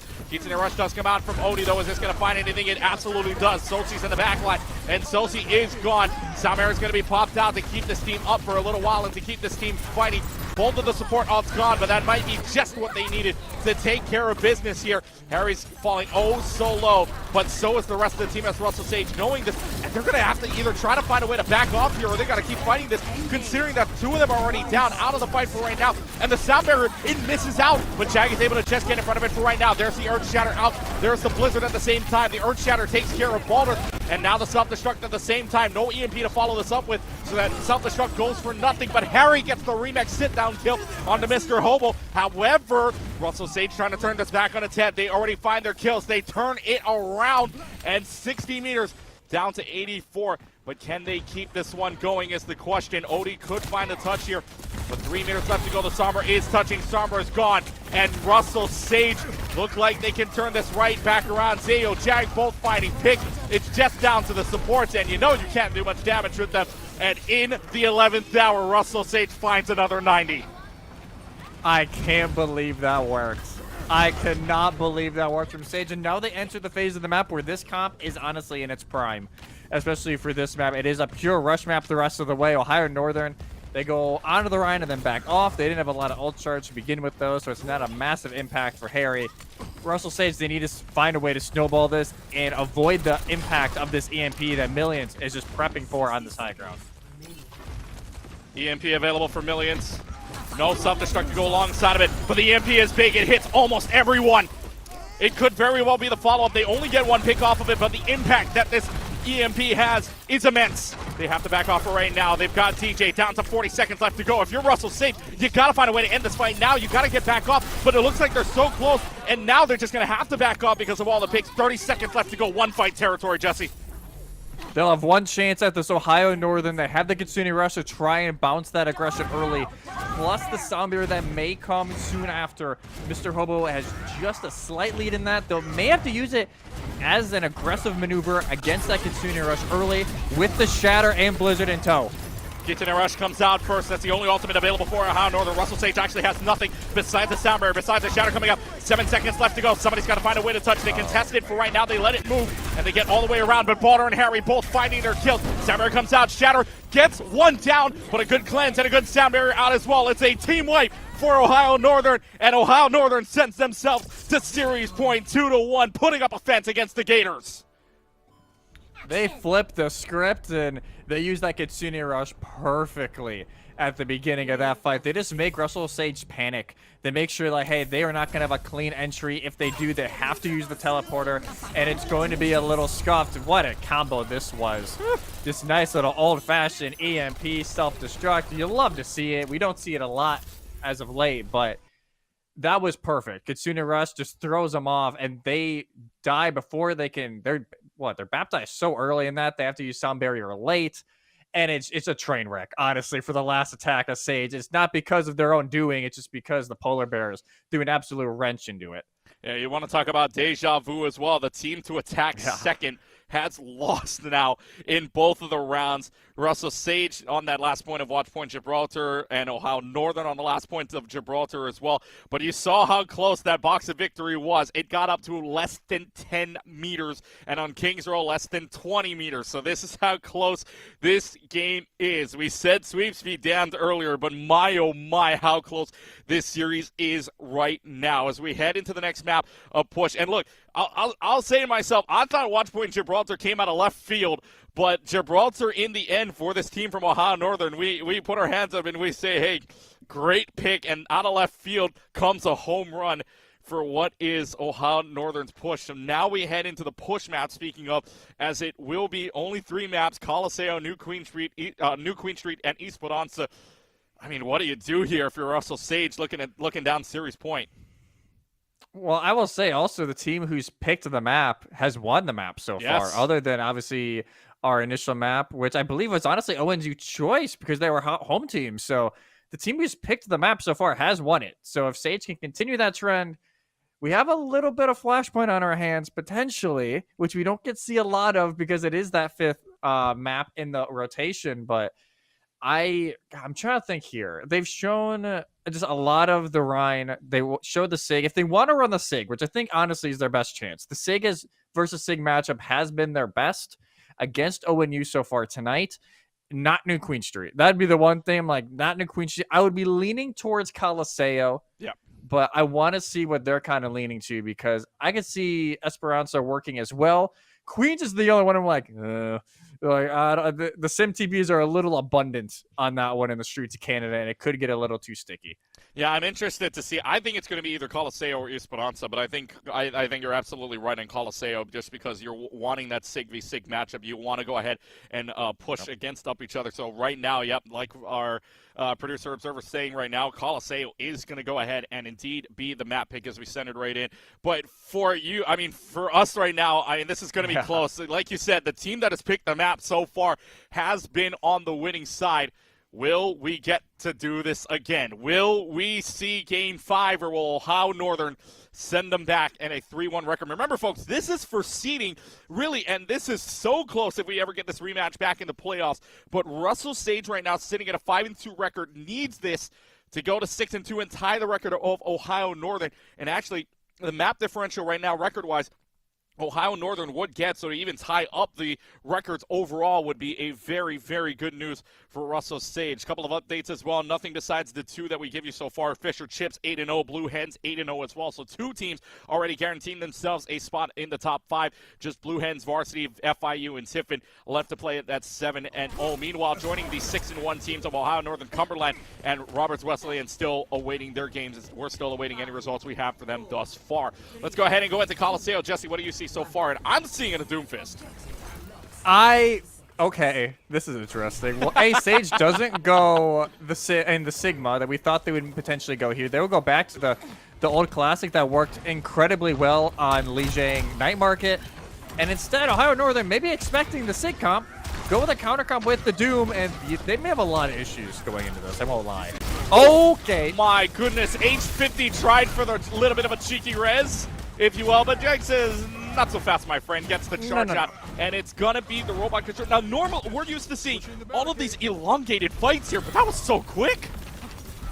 Yeah, we've had fights of like, a minute and a half, 2.5. I think we've even hit 3 minutes worth of fights before the spot really moves over 5 meters. This time, though, already Russell Sage able to get it moving, and I'm very curious on how Ohio Northern want to try and go at this. They need to find Sosi or Zio very early in this fight. 24 meters before they finally stop. Throws out the virus, but the virus doesn't get anything really, so has to wait for the 5-second cooldown on it. And now we'll just punch them away. They're just keeping them grouped up together for right now, only allowing a few meters because Balder is trying to keep them in check for right now. Harry's up to 80% to the Meteor Strike. And Ohio Northern really for the supports right now. Sosi and Mr. Hobo have been building these ultimates up so quickly, up to 85 now to 90%, and already have the check mark available to them, which could very well turn the fight. However, Jag getting rid of Odie, and now is just going to TV up to the rest of the team. A huge punch from Harry allows them to get the Meteor Strike. The Meteor Strike comes down. We'll come down in a second as they jump down to their spot. Punch available as well, just to get the empowered punch off. This is going to take up so much time, but 30 meters and already just no response whatsoever here. EMP for Millions is available. This could be the fight that they want. But Millions has to find a way to set this one up. Just looking into the back line. EMP gets at least 4, gets at least DJ. And now the Sound Barrier comes up for Mr. Hobo. Could be too little, too late, but you do find Water in the meanwhile. Amplification Matrix comes up onto the second floor. Keeps them alive in this fight for right now. Just trying to wall off any of the damage there. The Earth Shatter around the corner gets rid of Odie. And this very well could be the fight in as they get rid of the Doomfist who falls oh so low. They're trying for the rest. They get it, but 850 is down. And now it's just going to have to be a back out situation. No ifs, ands, or buts about it. I don't know about that res. I won't lie. I won't sugarcoat it. That was ballsy. And they are able to get it off, but they die for it. Harry now will use the Meteor Strike to try to find someone in the back, and they do find Sosi and are able to get out. Able to get out. This fight has been going on for so long here. Harry's found a second kill onto DJ, and now here comes the power of the Doomfist already. Has found 2 picks, and now the focus beam right around. That Maywalk can save you from the Doomfist, but not from once up in the air. The focus beam gets rid of Zio, and now it's just the Reinhardt falling down oh so low. 53 meters is what Russell Sage will get before the Polar Bears take it. Polar Bears, admittedly, that could have been way worse, I think. Sagers were not dying for the longest of time. And even with the EMP, Sosi didn't get hit by it, so they were able to throw lamp for themselves, able to pop window. But eventually, Ohio Northern are able to poke through. They almost have another EMP. They're looking to see if they can try and catch Sosi at the very beginning. Kitsune Rush comes out to see if they get any damage there. It's going to be the Blizzard, but I think everybody mostly escapes because of the Kitsune Rush to get out for right now. So either way, Blizzard for Kitsune Rush traded out. Nothing doing otherwise, and now it's going to be the Immortality Field already being used here, so Millions could very well go in here as soon as Mr. Hobo has it something, but there's going to be the EMP out, and now the Sound Barriers, you got to find something here if you want that EMP to go up big, and Mr. Hobo having to use the Sound Barrier for the Meteor Strike instead. So he's found Millions. But can Ohio Northern turn this back? Balder's duplicated into the main, but Balder falling oh so low, does not have a crowd free. A Blizzard available to them right now. Blizzard's going to get thrown out inside of the corner. It's the runaway game now as Balder and Harry both find their kills. And now Jag's in a whole lot of trouble. Has the Earth Shatter. We've seen Jag use the Earth Shatter to the combination before, and now use the Earth Shatter. It will just land on the Doomfist, who is cleansed out. And now Jag using the Earth Shatter for nothing. It's Ohio Northern that takes it and will continue on. They just find ways to claw their way back into some of these fights that they have no right to. Like, Meteor Strike gets canceled out by B. EMP doesn't catch Sosi. They're able to throw Lamb. But it is the cleanses, I would say, from Odie time and time again that saved Harry there from the Shatter. They allowed Balder to stay in the dupe just for a little bit longer to chuck that. Blizzard, yes, it didn't freeze anybody, it didn't hit anybody, but it forced Sage to back away, and it gave Ohio Northern just a little bit more time. 37 meters before it's flipped. Russell Sage will take it back for the current moment, but Ohio Northern still fighting this in their back line. 3 in the back, 2 in the front lines for right now as H50 having the Valkyrie available, decides not to use it just yet, but Balder falling also low. I don't know if the call is you don't want to use it just yet, but H50 now using the Valkyrie maybe to get a res, but they know that right away, so they're kind of covering the soul that is Balder for right now, so Balder's just going to have to come back in this by themselves. Harry's going to use the Meteor Strike in the back line, doesn't find anything for right now. The Immortality Field, though, haven't been used already. And now it's just the backline situation. Mr. Hobo, Sosi both having their ultimates. Is this going to be the turnaround situation for right now? Russell Sage gets the robot back in their favor for the current moment. But Odie, by the way, getting a kill onto DJ keeps this fight going. They punch on Mr. Hobo.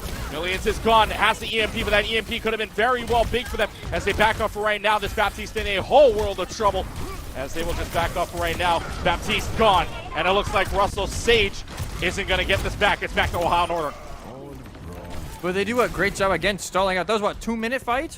And that bot in the barrier went maybe 5 meters towards Ohio Northern's favor. They may be able to get very close to it, but Russell Sage have 5 ultimates. They didn't have to use anything there. As you said, Valk, Dupe, EMP all used during that, and they are somewhat weak on members right now. Wall SSBUs, I think, fend them away for now. 4 minutes left to go. 2 minutes, 2 meters. Your differential right now, 2.56 meters. The differential between them. Russell Sage using the full-time barrier first from DJ. 4 ultimates online for Russell Sage. We'll see what they use. There's going to be the sound barrier. And now the Earth Shatter comes out. Kitsune Rush comes out at the same time. And that Earth Shatter hits at least 2 people inside of it. Harry's gone. That's a big tank down. Ohio Northern thinking about backing off for right now. They have to because they don't have a Doomfist. They don't have the Doom, and Balder needs to make sure they stay alive here, and that TP will almost be used to kind of fend them away. If Russell Sage can get advanced spawns here during this push, honestly, that might be the map, depending on if Ohio Northern, how much they can limit the damage. Balder's got the sticky nades onto Sosi already, but that's traded out for Millions. Harry, though, on this Doomfist has been getting a lot of final blows, and this main doesn't have the ground freeze either to save themselves. The difference now about 4 meters. There's the charge, but somehow, some way, the Echo stays alive. What? How does the Echo stay up there on the charge against the wall? I don't get it. Maybe it was just short. Jag falls off the map, and it's back to the Polar Bears. He must have been just short by like half a meter. It must have been. That's the only explanation I can get. I'd be mad, honestly, and it's respectable to be mad at that point. But it's weird to say, we're almost 8 minutes into this game. Nobody has ever had advanced spawn. We have not hit a tick so far. And we'll have to see about Ohio Northern. Can they get it this time around, or will it go back the other way? As Russell Sage, they have the window to play off of early, and they will just pop it right away in high ground to try and get Balder. They're trying to get Balder, but Balder jumps down and uses the duplication. 4 meters the difference for right now. And that robot sending that for Russell Sage for right now. But Harry with a big punch on Deseo is very, very big. No more of the May. And the May doesn't even have the Blizzard anyways. Immortality Field having to be used, but the EMP goes big. That's 4 of them caught. But the Sound Barrier comes out too little, too late, though. Sosi's gone by the hands of Balder. As they try to go ahead and go right on in. Earth Shatter gets at least Odie. Is Odie going to be gone? Odie is gone. But the Meteor Strike also comes up big as well. Odie's going to go ahead and get the res off. And it's only 2 people left to go. It is Mr. Hobo as well as Jag on point. The robot flips back. They're going to try to contest this. 1:50 left to go. They got to if they want to try to maintain a lead here Immortality Field alongside of a May right now, but the May is gone. Immortality Field gone. 4 meters left to go, and the Polar Bears looking to take the lead, but the Lucio comes back in just to contest for right now. Also the Symmetra at the same time. They're going to keep jumping on down left and right. Doomfist and Baptiste also there to contest. Jag and Sosi have to come up big here. They're hacked left and right. 1:28 left to go. The fight still continuing as Harry takes care of Sosi, and now the hack up onto Jag. The hack takes care of it. 0 meters left to go, and the Polar Bears have taken the lead. They're taking the lead with 70 seconds to go, and honestly, Sage trying to make sure that lead doesn't get flipped over. They will actually give up advanced spawns here now to Ohio Northern because they just don't have the manpower, and all of that goes back to that beat just being a little bit late there from Mr. Hobo. It doesn't catch Sosi. They're actually on the high ground. They weren't even in the LOS, and Ohio Northern may have just booked themselves a series win if they can survive the onslaught of all these changes that have come through.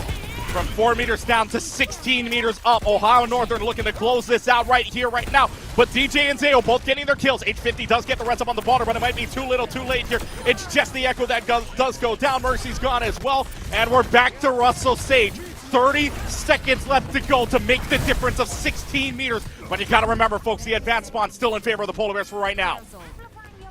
We will see, does Harry and Odie get the advanced spawn? That might be the only thing that the Polar Bears are worrying about right now as H50 makes a swap over to Ana. Odie will get close spawn. I know Harry does not. They will swap over to the Rhino. They get far spawn, which might be very big at least. Ohio Northern don't have the frontline pressure right away. Here is your series. If Ohio Northern wins this fight, they win. If not, we go to game 5. Jag's already got the Jag blade on to Balder, but that's traded out for Jag. So a big thing. Mr. Hobo's the only one that can get a raise, gets away with so little health, and now Mr. Hobo is gone, but Zayo's finding a way to get picks. 2 of the soldier kills, Harry and H50 both getting their picks as well. It's just up to DJ as well as Sosi on this cheating code for right now. There's the stickiness onto DJ. DJ falls to 24 health, and now Sosi's gone. Ohio Northern is starting to clean up. Overtime clock hits the charts onto Jag to make sure they can't touch, and Ohio Northern is going to win this super close series 3-1. They just chip and chip away with this Doomfist combo, and it eventually breaks the stone wall from Sage. Wow, and you can tell Russell Sage, they were begging for that tack visor to get there near the end, but it just doesn't get there in time. I believe it was at 99% when he dies, and the barrage also about 10 to 15% off. But man, oh man, what a series we were treated to. And I will just say, I know it's random by league spot and what the bracket will look like, but can we get a rematch of this? Like, I think anybody would love a rematch of this in playoffs as ONU goes up to 7-1. Sage, like we said, should be in the playoffs still at 5-3, but we'll get official confirmation probably tonight or tomorrow on that. But man, what a performance from ONU. They just stick to the Doom comp. It didn't look pretty the entire time, but it ended up working out.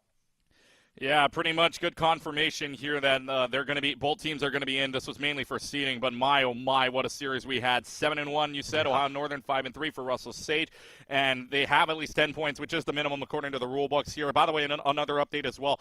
Both of the University of Delaware teams now 8-0, so we will see the Blue Hens 8-0, 16 points, 32 points total for both of their teams. Fisher Chips the only other one at an 8-0 right now, so they guarantee themselves the top 5. Meanwhile, FIU still at 7-0, waiting their record, waiting their game, and Tiffin 7-0 as well. But man, holy cow, Jesse, what a series we have been treated to. So that being said, we're going to go ahead and end this right here. We're going to catch our breath. We're going to cross our fingers that somehow, some way, these two meet up in the playoffs so that we can capture that one more time, because you know Russell Sage wants the rematch, and you'll know that Ohio Northern wants to take them back on. Special thanks to our producer Colton as well as our observer Cool Scoots.